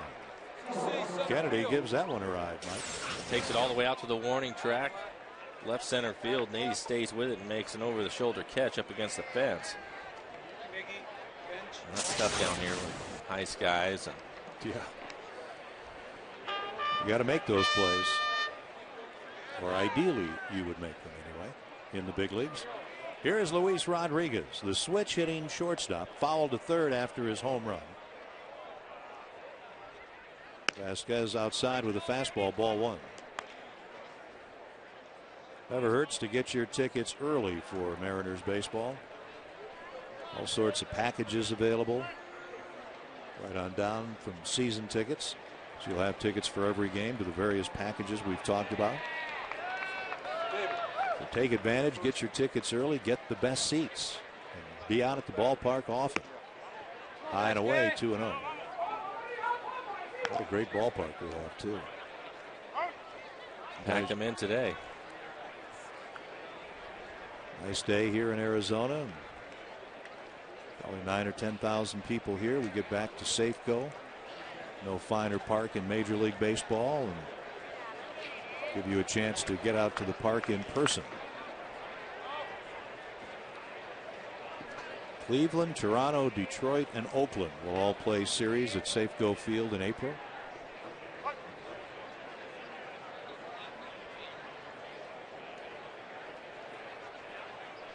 Vasquez, and a chopper that goes off of Rodriguez. 2 balls and a strike.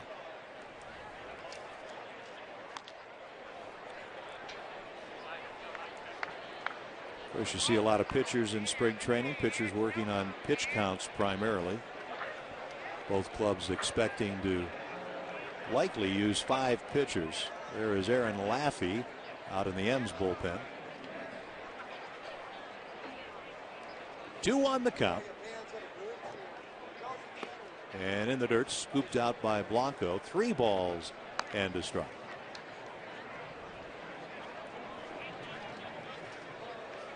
Gabe Gross playing center today on deck. If you missed it, Franklin Gutierrez has a little stiffness in his back, so he's taking a day off.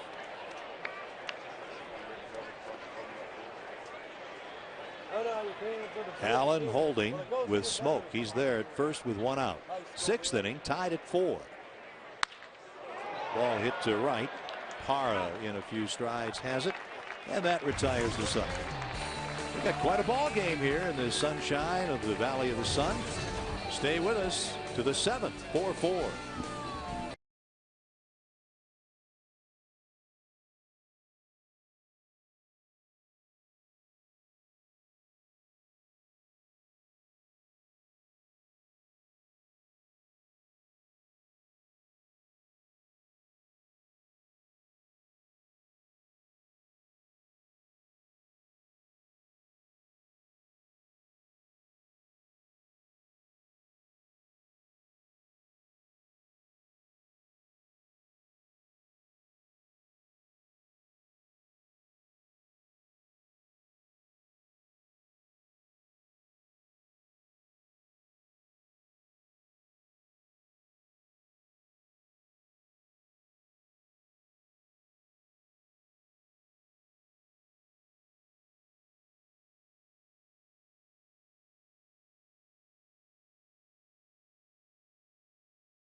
All knotted up at 4 going to the 7th here in beautiful Arizona. Seattle Mariners baseball on FSN is brought to you by Snoqualmie Casino, Seattle's premier entertainment, gaming, and dining destination.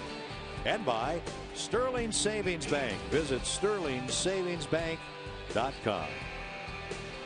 Little Sedona action, those pink Jeeps they have there, those fabulous rock formations not too far north of Peoria. Little sun here today, folks. Glad you've joined us in Arizona. We are here taking in the beautiful weather on your behalf. We're your representatives, as we said on Wednesday night, if you were with us. Somebody has to do it, and we're happy to do it for you. If you've been down here for spring training previously, you know what a great atmosphere it is and just how much fun it is to be around the Mariners and ball players.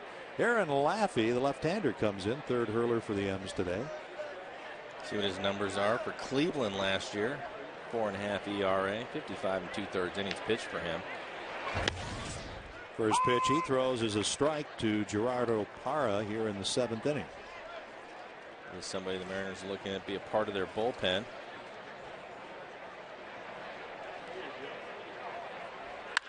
Grounder off the mound into center field. That's a base hit. Parra's second hit. He's been aboard 3 straight times. The middle at bat, he was hit by a pitch.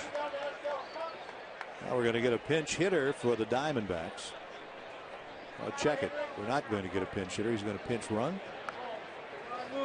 Oh, he was the pinch hitter. I'm sorry. It wasn't Parra. It was Winfrey who snuck up there. So Winfrey has the base hit. That was David Winfrey hitting for Parra. And this is Henry Blanco, the 9th hitter.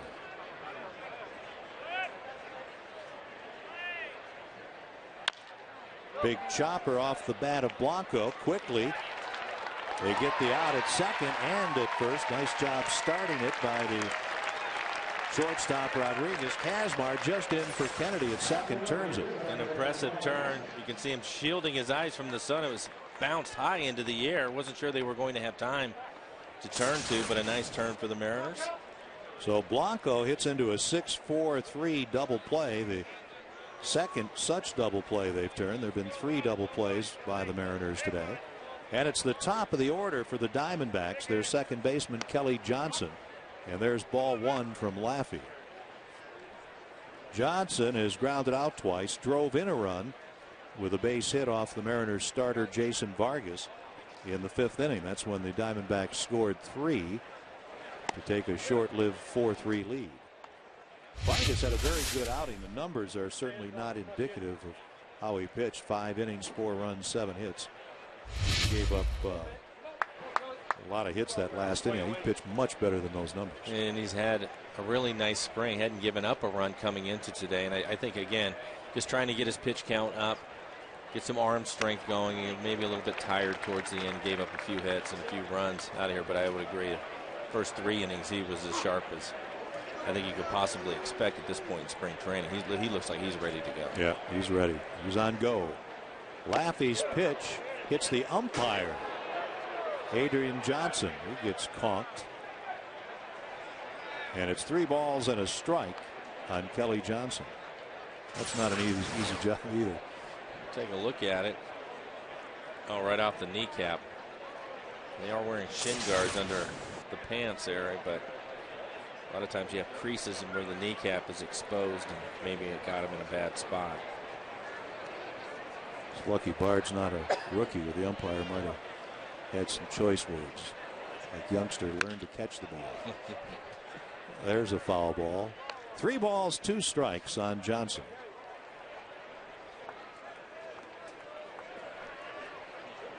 Willie Bloomquist on deck here in the 7th inning for Arizona. Laffey, the 3rd Mariners pitcher. Last 4 seasons pitching with Cleveland. He's just a 25-year-old.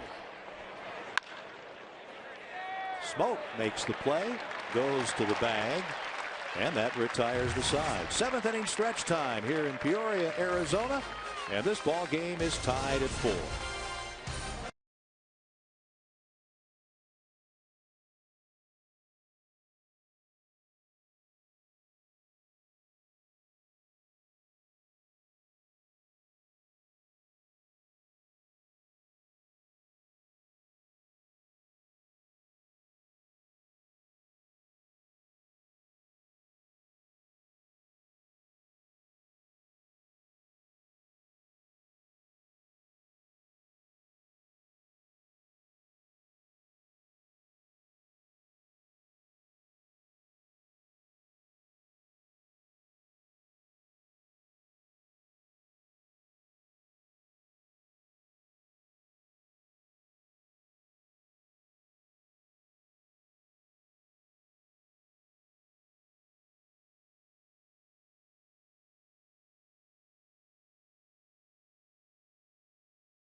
4-4 the score here in Peoria.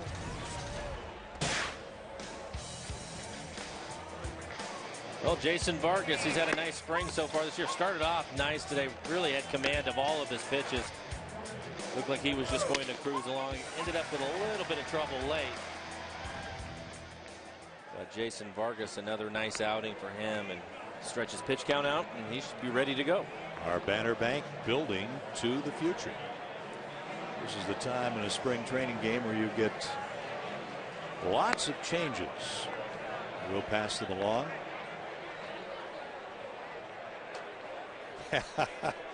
We've got new players everywhere. We're working on them. We have David Winfrey, we believe, is in right field.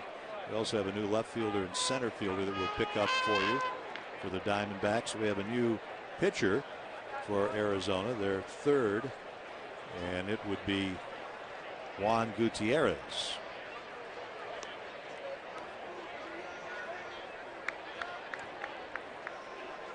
So he takes over. There's his record from last season. Gutierrez, last couple of years with the Diamondbacks, pitched prior to that briefly with Houston. He's a 27-year-old from Venezuela.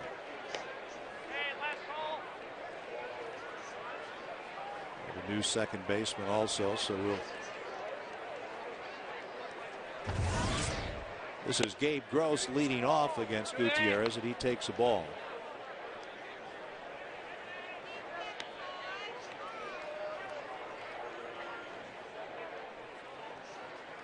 Four as the Mariners bat in the seventh. Gross has struck out twice and grounds this one foul at the plate. 2-1. Action in the pen. You saw Jamie Wright, an effective inning on Wednesday night. He's ready to go again here this afternoon.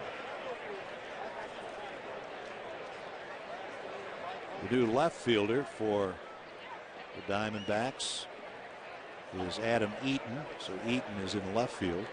The new center fielder is Colin Cowgill. First baseman makes the play. Allen, and that retires Gabe Gross, one down in the seventh inning. This copyrighted telecast is presented by the authority of the Seattle Mariners and may not be reproduced nor retransmitted in any form. And the accounts and descriptions of this game may not be disseminated without the express written consent of the Seattle Mariners. We have a new third baseman. That is Ryan Roberts. He replaces Mora. A new second baseman replacing Johnson. It is Zach Walters. And a new catcher, P.J. Pilteri. And this is Mike Wilson leading off. I shouldn't say leading off, waiting to get the 1-0 pitch, and he clubs it to the second baseman, and Walters throws him out. And it's 0-2. I should have trained to be an accountant. Yeah, it's that time in spring training. Take a look at the swing by Mike Wilson. It shatters his bat. Hit it off the end of the bat and it splintered it. Yeah, it gets tough this time of spring, getting all the kids an opportunity to play. A lot of them, too. They get called up from the minor leagues. We don't know who they are. We haven't seen them. Come on in, young fella. But it's fun for them. They're excited to be here. First pitch fouled away by Josh Bard. It's 0-2.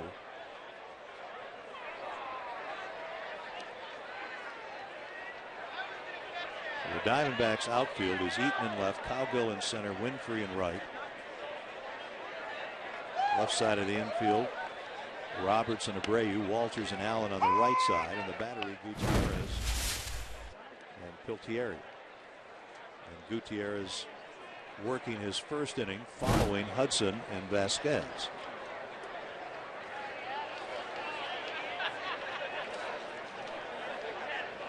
So it's 4-4. The Mariners batting in the seventh. 2 outs. Bard checking in with the third base coach. He's up there hitting 0-2.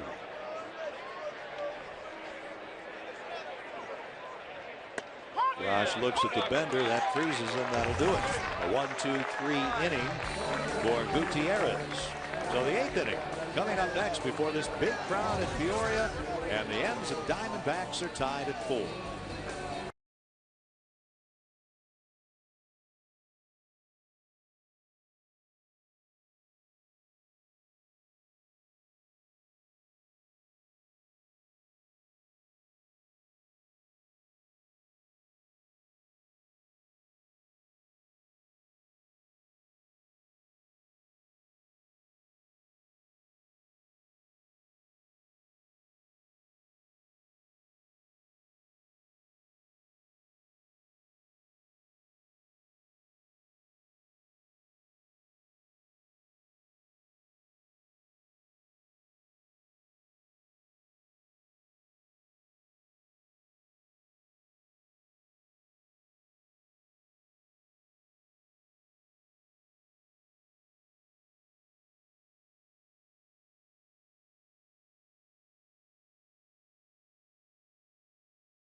All right, Angie, we've got nice weather, good ball game, lots of fun always to be in spring training.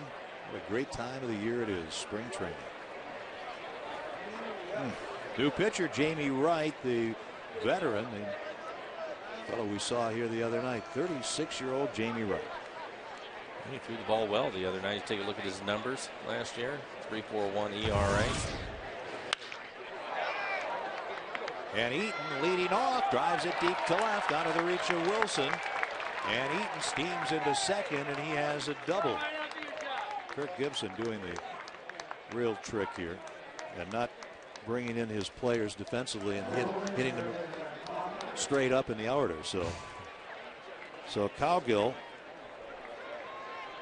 well, actually Cowgill is, right? Or that Cowgill would have been in this spot because Bloomquist, the center fielder, was hitting second.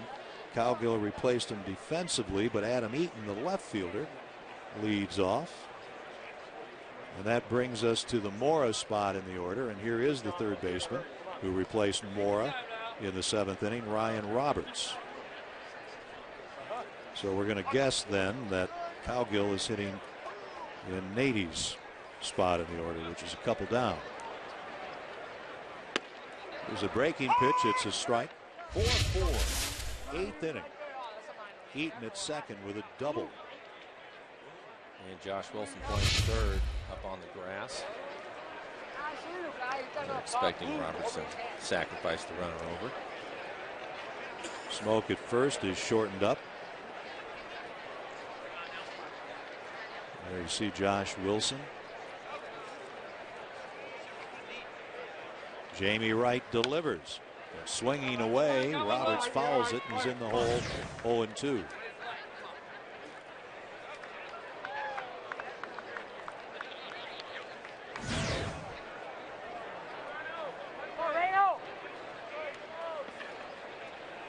Jamie Wright is big, isn't he? 6'6", 230 out on the mound.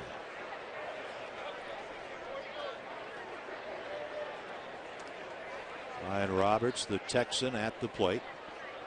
Potential tie-breaking run for the Diamondbacks at second. In the dirt, nice block by the Mariners catcher. He's come in for Josh Bard.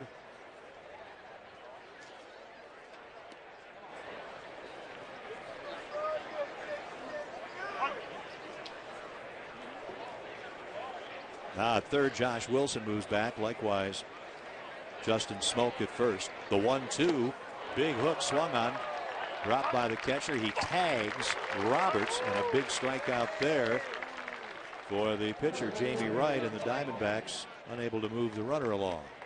Follow the Mariners with MLB.com at bat 11 for your iPhone, iPad, Android, or BlackBerry device.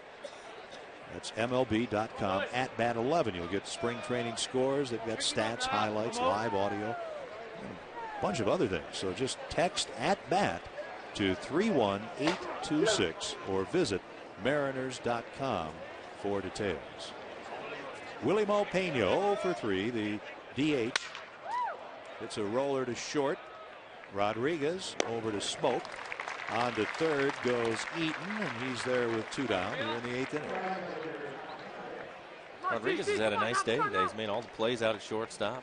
Yeah, hit the home run earlier. Yeah, very relaxed and looks confident. Yeah. The ball hard to right field for an out. He's made some nice plays today. Now we're going to look at Colin Cowgill. He's the center fielder, batting in the left fielder, Xavier Nady's spot in the order. Runner at third, 2 away. Diamondbacks 8th. That's in there for a strike.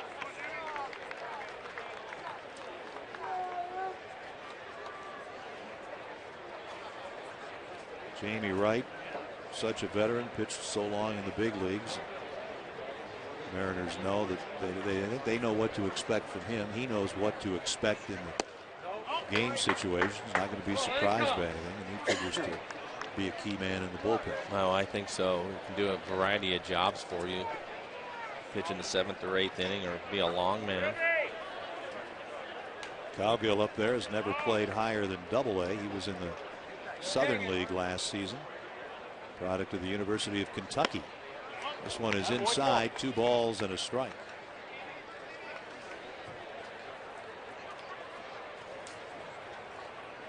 Jamie looks like he has a sharp breaking ball today.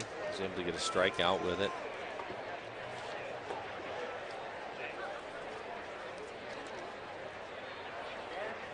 Here's the 2-1, right back to him.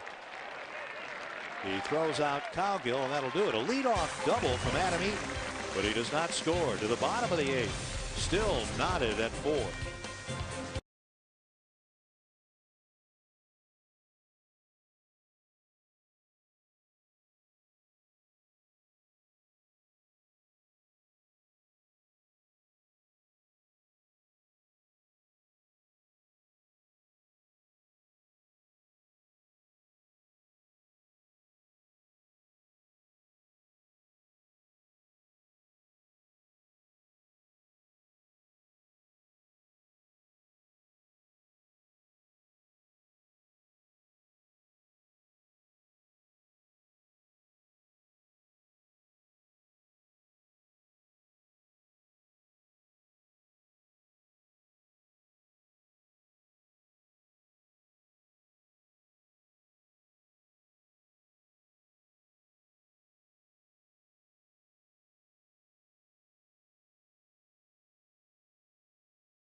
Mariners have been out hit today by the Diamondbacks, but the M's have a couple of home runs.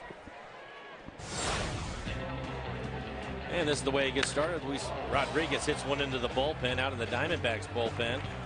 Get the Mariners their first run of the game. And then Milton Bradley sits on a changeup and hits this a long ways out into right center field into the grass area. And then here is Ichiro, ground ball, bring the runner in from third, even though it was a double play. So the Mariners get their 4 runs.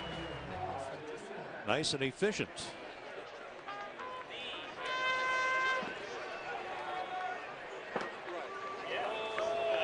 Boy, this crowd, we mentioned how big it was. It's bigger than we thought. 11,721. 11-7-2-1. And the first pitch of the Mariners' 8th is a strike. Chris Jimenez. He's playing right field. He's sort of a handyman. And he doesn't get this, and it's 0-2. Eric Wedge knows him from his Cleveland days. I refer to fellows like Chris Jimenez as character players. You do a few things, have good character, hardworking, kinds of fellows you like to have on a ball club. As he fouls it back, 0-2. He's a 28-year-old, drafted as an outfielder, converted to catcher in 2006 by Eric Wedge when they were in Cleveland together, and already says he wants to be a manager someday. That's the kind of guy Chris Jimenez is. You have to have him. Outfield catch, play wherever you want, swing the bat a little bit. And it's 1 ball, 2 strikes. Jimenez came on in the outfield back in the 6th inning.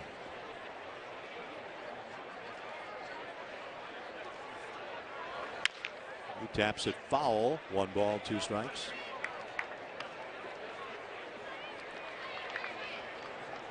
We have a new shortstop here in the bottom of the 8th inning for Arizona. It is Ed Rogers. He has taken over for Tony Abreu.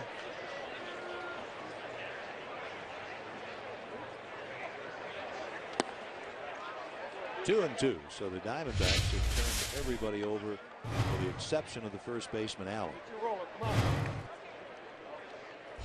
There's Micah Owings. He is the new pitcher. Their fourth. High ERA for him last year, 5.40. And that's a ball. So it's a full count.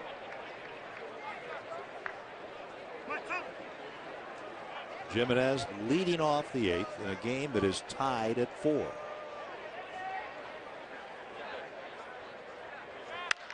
This one ripped down the left field line. Fair ball. It'll ricochet around in the corner. Jimenez headed for second. Eaton will finally catch up with it and throw it back in. So Chris Jimenez leads off the 8th inning with a double. We'll take a look at it. Hooks it down in the corner. Hits it hard. Just fair down by the chalk. Eaton had a tough time. He ends up falling down on the warning track. The ball almost gets by him. Does a nice job of regaining it, though, and holding Jimenez to a double. So the Mariners with a chance here in the bottom of the 8th, looking to break the tie. Runner in scoring position, nobody out. Roberts, the third baseman. Allen, the first baseman, move in. The batter is Josh Wilson. He's ready to bunt. The ball hits his bat and goes into the catcher's glove. 1 strike. This is one of the things that we heard from Chris Chambliss earlier in the game when we had him on the air. And he's talking about fundamental baseball and manufacturing some runs. Well, this is the way to do it. You hit the ball the other way and move the runner up or get your bunts down. Mariners have a pinch hitter on deck. Here's the bunt, and it's foul. 0-2. Matt Tuiasosopo is on deck. You got to be able to bunt, and you know, a lot of folks think bunting is easy, and it looks easy. Clearly, it's like everything else. It's not as easy as it looks, but certainly at this level, you've got to be able to get your bunts down consistently. And the first key is to get a strike to bunt. I think the first pitch was definitely inside on Josh. Put himself in a hole. See if he can get the job done and hit the ball to the right side. Diamondbacks or third baseman. He'll move back with 2 strikes on the hitter. Outfield shades to right on Josh Wilson, the third baseman. Came in for Sean Figgins in the 6th inning. 1-2. We've seen Hudson, Vasquez, Gutierrez, and now Owings for the Diamondbacks. Hudson went 4. Vasquez worked 2. Gutierrez 1. Owings here in the 8th.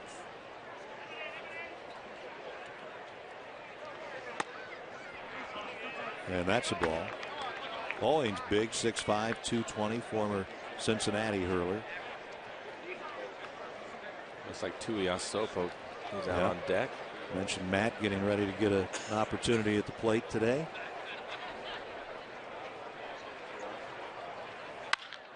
A little soft swing, and he punches it to center. A base hit. Jimenez being held up by the third base coach, Jeff Datz. And Josh Wilson comes through, and there are Mariners at first and third with nobody out. It always makes you feel a lot better, doesn't it? Yeah. Foul off a couple of bunts and end up with a base hit and move the runner up the hard way.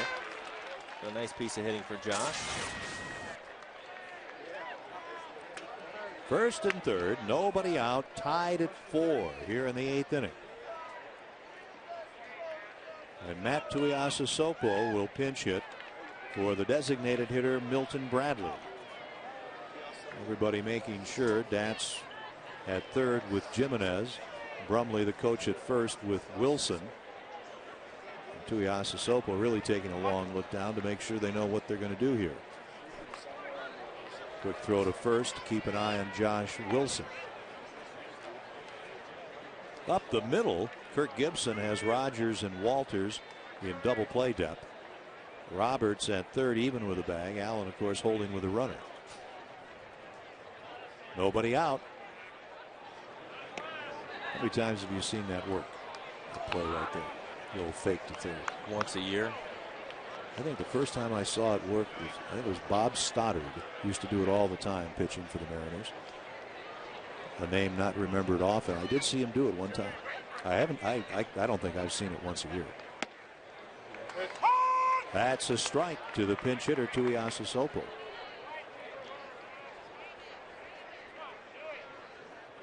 Jimenez led off with a double. Wilson then a single. And Matt right now just needs to find a pitch that he can hit back up towards the middle of the field. Even if they field it, you get the runner in with nobody out. Whoa, nice block by the Diamondbacks catcher.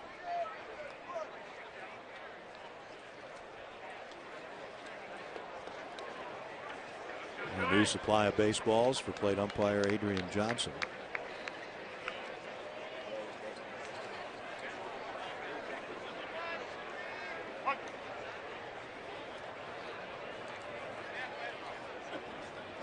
Big spot here for Tuiasa Sopo. And Owings just misses down and away.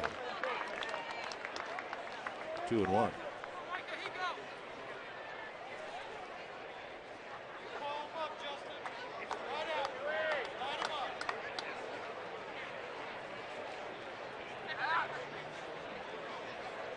Owings back in. The ball hit to right center, fairly deep. Winfrey there, tagging at third, Jimenez. And he's not even going to come, and the throw is offline. They've got the runner off first, but getting back is Josh Wilson. That ball didn't carry quite as far as I thought it would, and Jimenez stays at third, and there's one out. Yeah, I don't think you can take a chance. This ball is not deep enough. Does a nice job of getting behind it. Throws it all the way in the air to home plate. Josh Wilson almost tagged up from first, decided not to. Just not deep enough to take a chance with nobody out. So Winfrey gets the throw in, and with one down, the Diamondbacks have a situation where they can end the inning by turning a double play. The Mariners with a different idea with Smoke up here in a key spot to drive in a run and break a tie. Justin is grounded to first. 3-1 on the putout. He has struck out and he has walked. He is 6 for 28 this spring. And the pitch from Owings misses low, ball one. Oh my God. Find a lane.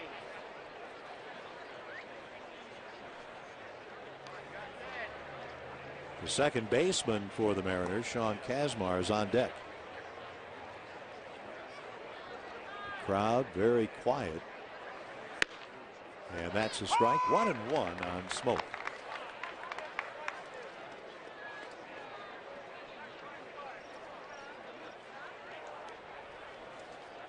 Alan Trammell throwing out those signs.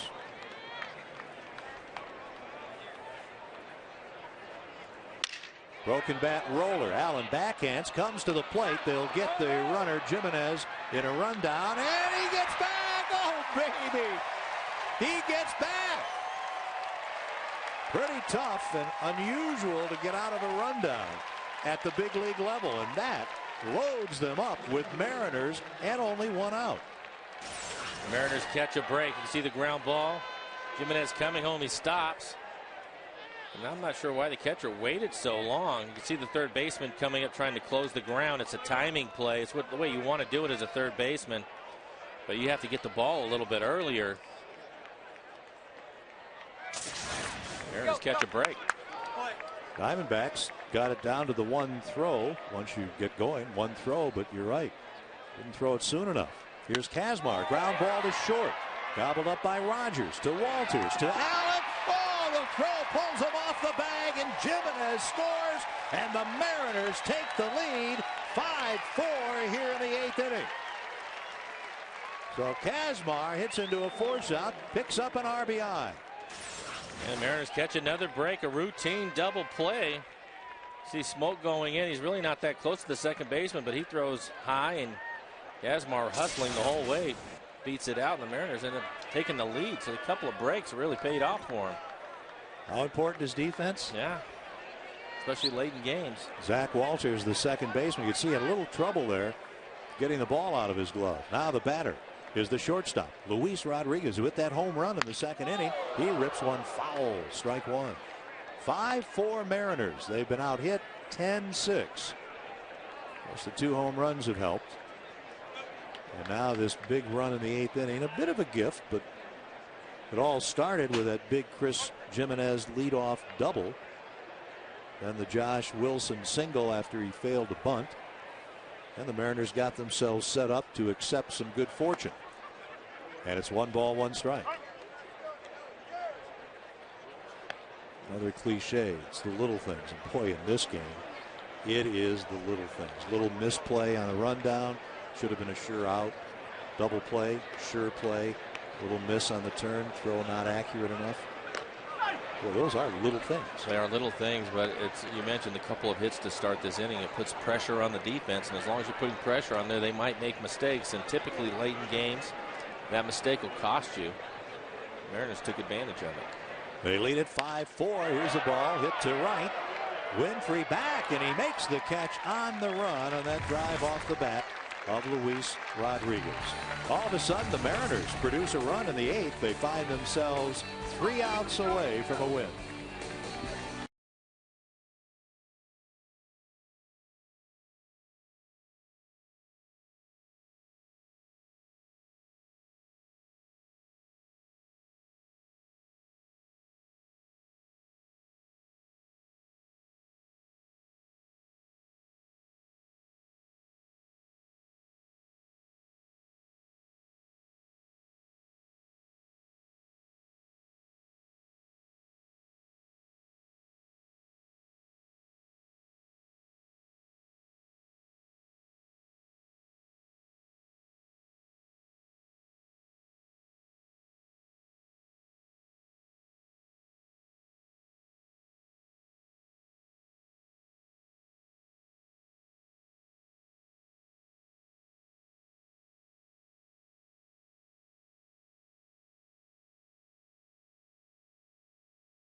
All right, thank you, A&G. Now a chance here in the 9th for the Mariners to close it down with that lead, and the fellow that'll probably start the season as the 9th inning closer comes on to pitch, Brandon League. Yeah, as they wait for Ardsma to get healthy and back, Brandon will probably get the duties. Here is Brandon Allen, Arizona's first baseman, 0 for 3, leading off in the 9th. And then it will be Ed Rogers, the shortstop. And it's 2-0. League, the longtime Toronto pitcher. See his numbers last season.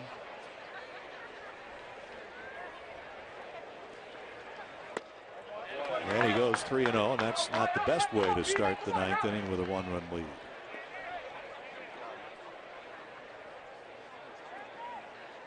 Last year, Brandon's first with the Mariners. And he walks Allen on 4 pitches. The first BECU half-price family night of the season is set for Monday, April 11th.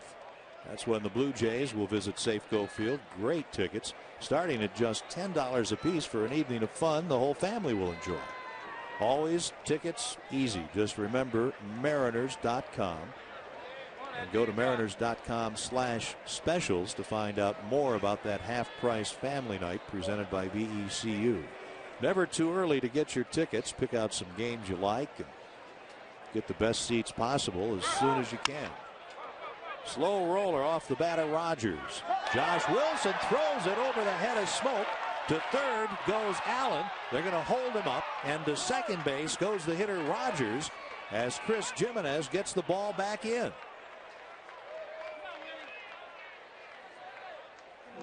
And the Mariners have played a clean game up to this point. It's a hit and run. It jams the hitter. Just trying to get it off of his hands. Should be an easy play for Josh. Plenty of time, and then he just airmails it at first off the top of Justin Smoke's glove. That's the second Mariners error of the day. The Diamondbacks have committed one, and how quickly the complexion changes. Well, lead off walks. He'll come back and bite you more times than not. First pitch is low to David Winfrey, the right fielder, who singled his first time up this afternoon back in the 7th inning. Eric Wedge will play the infield back. He doesn't want to give up 2 runs here. The ground ball will score 1.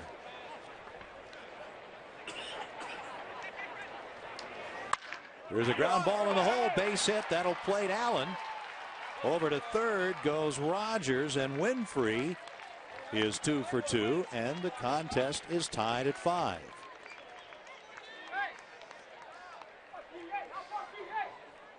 Oh, those bases on balls. Walk the first man in the 9th. Leadoff walks. Trouble. Leadoff walks typically score. Follow it up with an error. Now you have yourself a lot of problems. The game is now tied and still nobody out.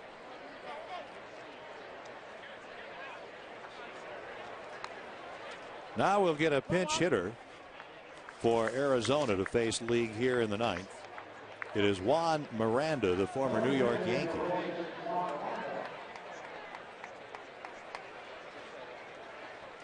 So he'll pinch hit. The Mariners pull the infield in with a game tied at 5. Rogers at third, Winfrey at first. League in trouble, and he dishes up a ball 1.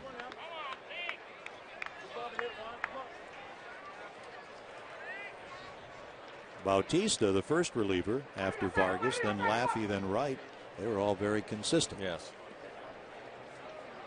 Which has been pretty true here so far in spring training. The 2-0 delivery, and the breaking ball misses. 3-0. Just have a tough time throwing strikes. That's a problem. Saw the hit and run that was put on that pitch was up and in. And he falls behind 3-0.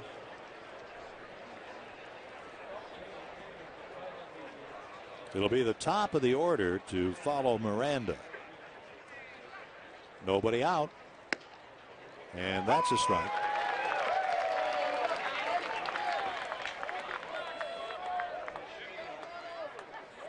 Mariners got a run in the second. Arizona tied it in the third. Mariners got 2 in the third on a Bradley home run to lead 3-1. Then Arizona tied it in the 6th inning. Mariners got a run back in the 5th to tie it. Took the lead in the bottom of the 8th. Now the Diamondbacks have come back with a run here in the top of the 9th. And the count on Juan Miranda is 3-1. These are games that make managing all that more difficult. But the good news is it's spring training. Runners at first and third.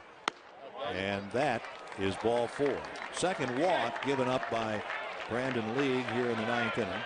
And that'll load him up with Diamondbacks. Looks like we'll have another pinch hitter, Montero. Miguel Montero, who figures to be the Diamondbacks' everyday catcher, is going to pinch hit here for Zach Walters, the second baseman. Kirk Gibson pulling out all the stops. Typically, clubs are visiting. They don't take that many bodies with them, but he brought the whole crew with him today. Yeah, he's going to win it here in the 9th. Kirk isn't planning on there being any extra innings. The Venezuelan catcher looks at a ball low from League. Montero came up to the Diamondbacks in 2006. He's got a little pop. Rogers at third, Winfrey at second, Miranda at first. The infield in with nobody out. 5-5 in the 9th. Swing and a miss. 1-1.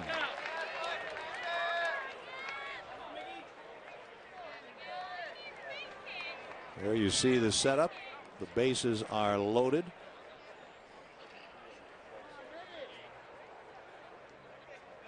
And Lee getting his sign from Barron. And the 1-1 to Montero, too low, 2 balls and a strike.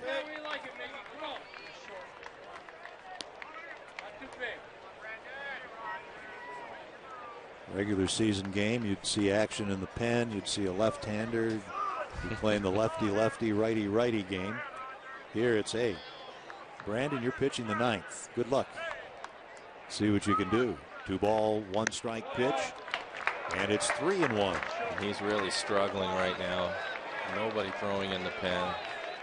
But, you know, the flip side of it, too, is you've already used your left-hander in the game, and you're getting that guy work, and a couple of the righties have already had some work. Yeah. You know, so this is his inning. Yeah, this is your 9th inning man right here, Brandon Lee. Aaron Laffey is your lefty of the day. He pitched a couple of innings ago. This one will go out of play, and it's 3-2. Come on, man. Nice and short. Mariners infield, we mentioned in tight. Josh Wilson at third. Rodriguez the shortstop. Kazmar the second baseman, and Smoke the first baseman. The outfield, Wilson, Gross, Jimenez left to right. 5-5, 9th inning. Dangerous spot. And it's ball 4, and that forces in the tie-breaking run. Rogers scores as Montero, pinch hitting, picks up an RBI with that walk. And that'll bring Carl Willis out of the dugout. Have a chat with Brandon, see if he can get him back on track. That's 3 walks he has given up here in the 9th. An error, a throwing error by Josh Wilson, certainly not helping. Defense has not been the theme here in the bottom of the 8th and the top of the 9th. No. It's not been what you'd like to see. Well, it goes back to what we were talking about earlier also. You make all the changes and get your regulars out of the game. You typically here in spring training, when you get down to the last few innings, we see somebody going to go get loose in the pen.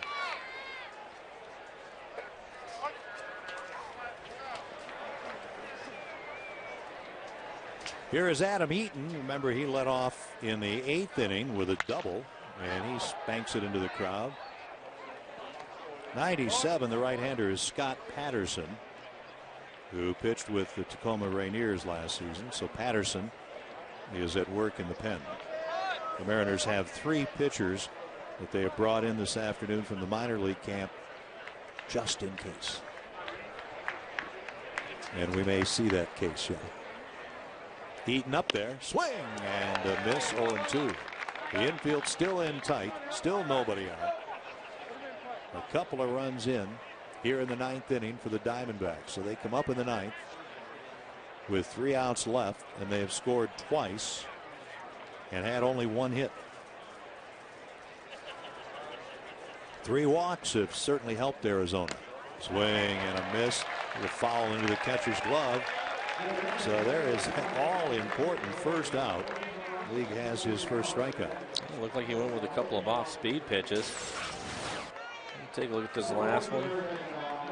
Yep, there's a split finger. He gets a lot of movement on that pitch. His fastball runs also because of his throwing motion, a little bit below 3/4. This is Ryan Roberts. Struck out last inning. 1 down, bases jammed. Mariners still in fairly tight. The ball gets by the catcher. Barron all the way to the backstop. And that scores Winfrey. He comes in on a wild pitch. And now it is 7-5 Arizona. Miranda goes to third. Montero goes to second. You can see him setting up inside, and Brandon just spikes it down and away. A young catcher back there probably hasn't seen much of Brandon Lee.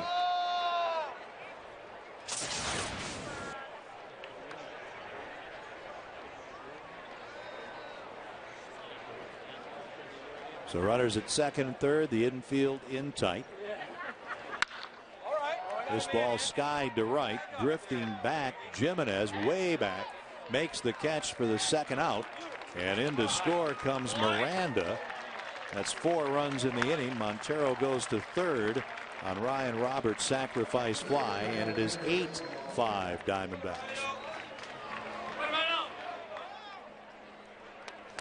And now we're going to see the 8th Arizona hitter here in the 9th. their DH, Willie Mo Pena, who is 0 for 4 and has not gotten the ball out of the infield.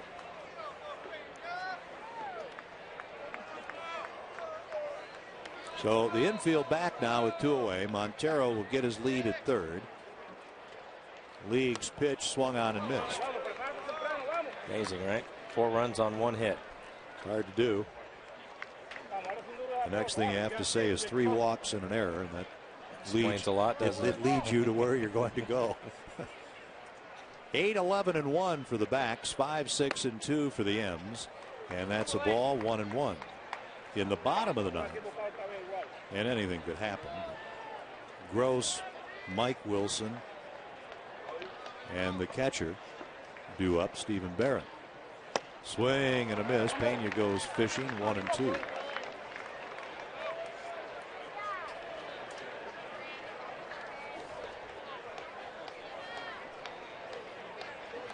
Look at it this way. League has settled down. Got a struck out and a fly ball here. He's tight on Pena, 2-2.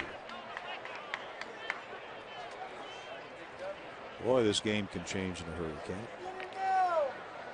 Get the run in the bottom of the 8th with a little help. Feel good about it? Yeah, the Diamondbacks defense helps a little. You feel great. About ready to chalk it down. It's not that easy. So 8 Diamondbacks bat in the ninth. They score 4. And the M's come up in the bottom of the ninth, trailing 8-5.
Eight to 5. The M's with some work to do in the ninth.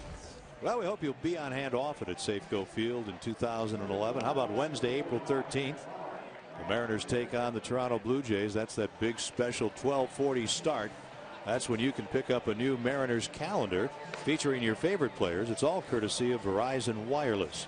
To purchase tickets for the 13th and any other game, visit mariners.com. First 20,000 fans get that great calendar.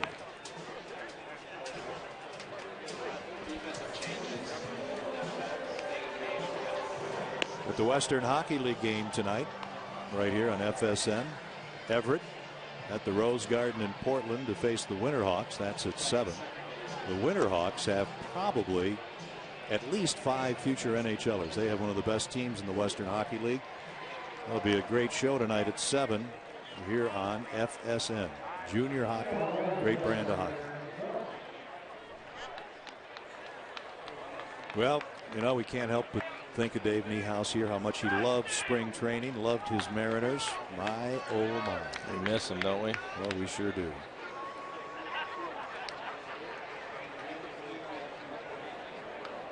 I said on Wednesday night, every time I'd walk in and see Dave, he'd yell Williams. And I'd go, News, good to see you, buddy. Let's see what the M's can do for Dave Niehaus here in the bottom of the ninth. Gabe Gross leads off.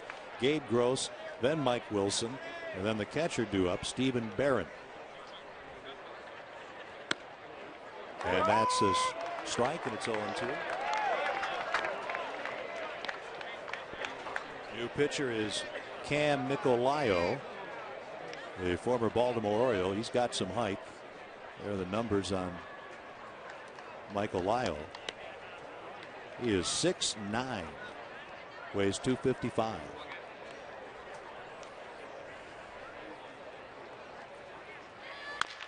There's a bouncer to third. Roberts, tough play, and the throw gets it. Nice play by young Ryan Roberts at third base. 1 up, 1 down in the Mariners' ninth. Playing off the line with the left hand. Here it comes in, gets an in-between hop. Makes it look easy. Nice play.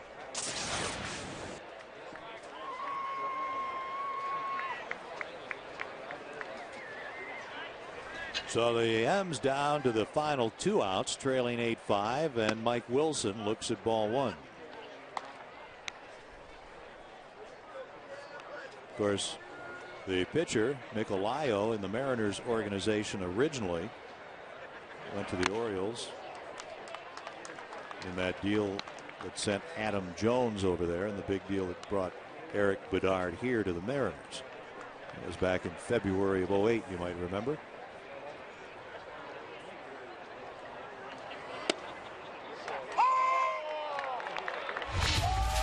Mike Wilson up there, 1 ball, 2 strikes. He had a single leading off the 5th.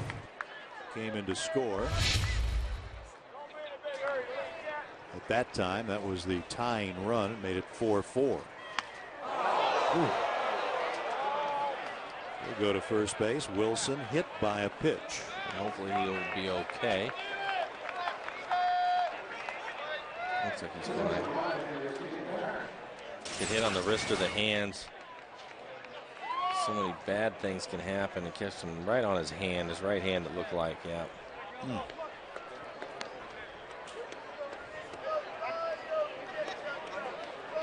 Yep. Ouch. Wilson at first, 1 down.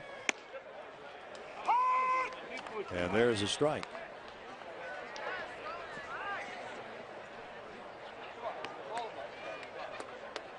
Stephen Barron, the catcher, came on in the 8th inning. Chris Jimenez on deck. Here's a hot shot, 1 hop, and it handcuffs the second baseman. And holding at second is Wilson, and safe at first is Barron. They're going to give a base hit to the Mariners hitter.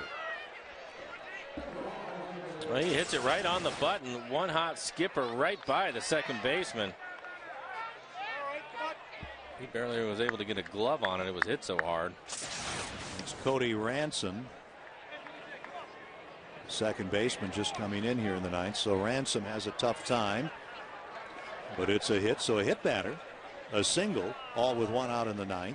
And here is Jimenez, who led off the 8th inning with a double and scored what at that time was the tie-breaking run to give the Mariners a 5-4 lead. However, Arizona scored 4 in the top of the 9th, and they continue to lead 8-5. Well, Mariners made some mistakes to give them all those runs, and now here you go with the Diamondbacks with the lead. They hit a batter. Ball that probably should have been fielded, and Mariners have some action. Josh Wilson on deck. The pitch high, and it's 2-0, and time called. Montero will go out and visit with Nicolayo.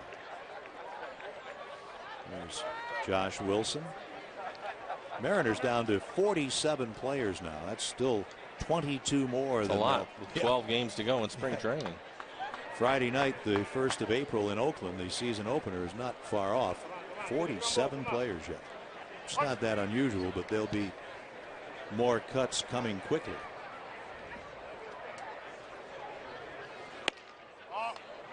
That misses, not by much. 3-0.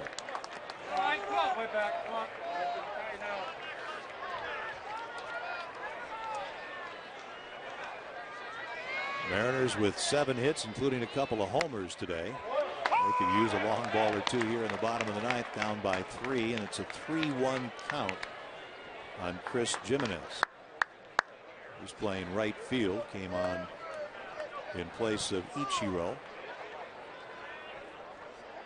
Mike Wilson leads from second. Off of first is Barron, and now the base is loaded.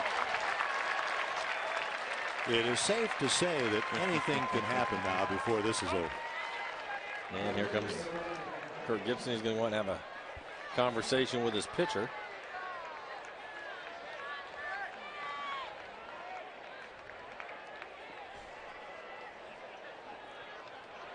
Kirk's one of those guys you always would describe as a football player who became a baseball player. Yeah, I don't think it's a real friendly conversation going out there on the mound right now. Typically, you send your pitching coach out there, and if he's making the trip. Kirk has a real football mentality, and he's always been a tough character, no question about it. You wouldn't want to have him be unhappy with you. Or we talked about earlier the Diamondbacks bullpen and their struggles last season, and here they are this afternoon. Josh Wilson, ball one. Bases jammed, 1 out, bottom of the 9th. And all of a sudden, Josh Wilson is the potential winning run at the plate. And he takes the strike, 1-1. You saw the runners, Mike Wilson at third, Stephen Barron at second, Chris Jimenez at first.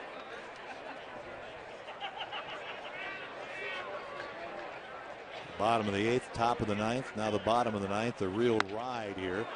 Up and in, 2-1. And like Brandon Lee, there is no help in the Diamondbacks bullpen right now. So created a mess. He's going to let him go out there and try to figure out how to get out of it. Runners lead with 1 out. Swing and a miss, 2-2. Got just a piece of the ball. So you've got pitchers that have had trouble throwing strikes here in the latter going. You had some fielders that have had a little tough time making plays, and it adds up to quite a few runs. And the Mariners would like some more here in the bottom of the 9th, but a swing and a miss. And Josh Wilson strikes out, and there are 2 away with the bases loaded. So it'll be up to the designated hitter, Matt Tuiasosopo, who last inning flied to right field.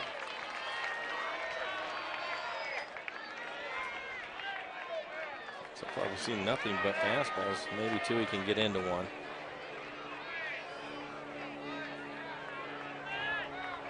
Should he be productive, keep the game going, you've got big Justin Smoke on deck. There's a ball. Montero trying to deke Mike Wilson, but he does not bite. 11,721 this afternoon. I remember the days down here in Arizona with 1,700 was a big crowd. Yeah, it's changed a lot, hasn't it? Now they have almost 12,000 for a spring training game.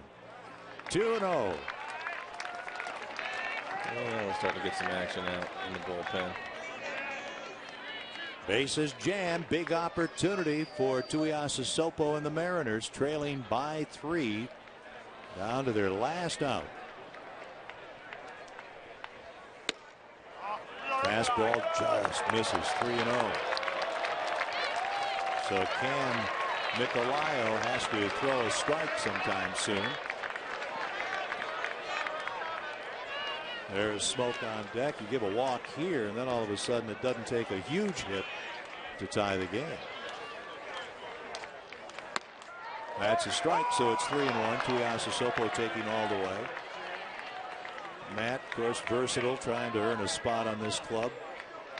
Looked at as a first baseman or left fielder, but of course could play a lot more positions than that. Big pitch here.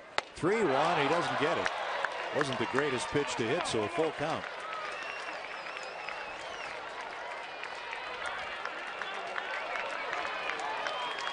Nicolayo didn't exactly throw him a belt-high fastball there, did he? No, it was a pretty good pitch inside. He swung over the top of it, down and in. Now we've got the runners going. 3 balls, 2 strikes, 2 outs, bases loaded, bottom of the 9th. Tuiasosopo cuts and misses. He fouls it into the catcher's glove, and that is how this game ends.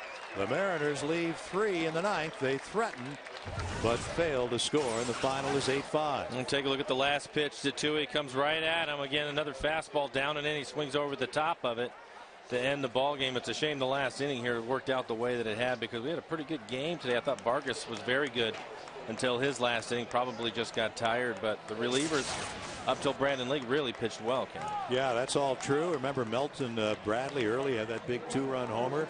A young fella that might have a tough time making the club. Luis Rodriguez had a home run, played well defensively at short.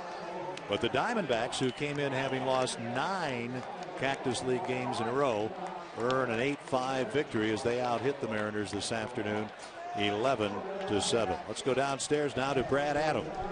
Ken, thank you very much. Here with skipper Eric Wedge. Well, Eric, obviously not the 9th inning that you wanted out of Brandon Lee. Seemed like a little bit of everything went wrong for him that inning. Well, you know what? He's still working his way into it. I mean, he's done a pretty good job in the back end for quite a few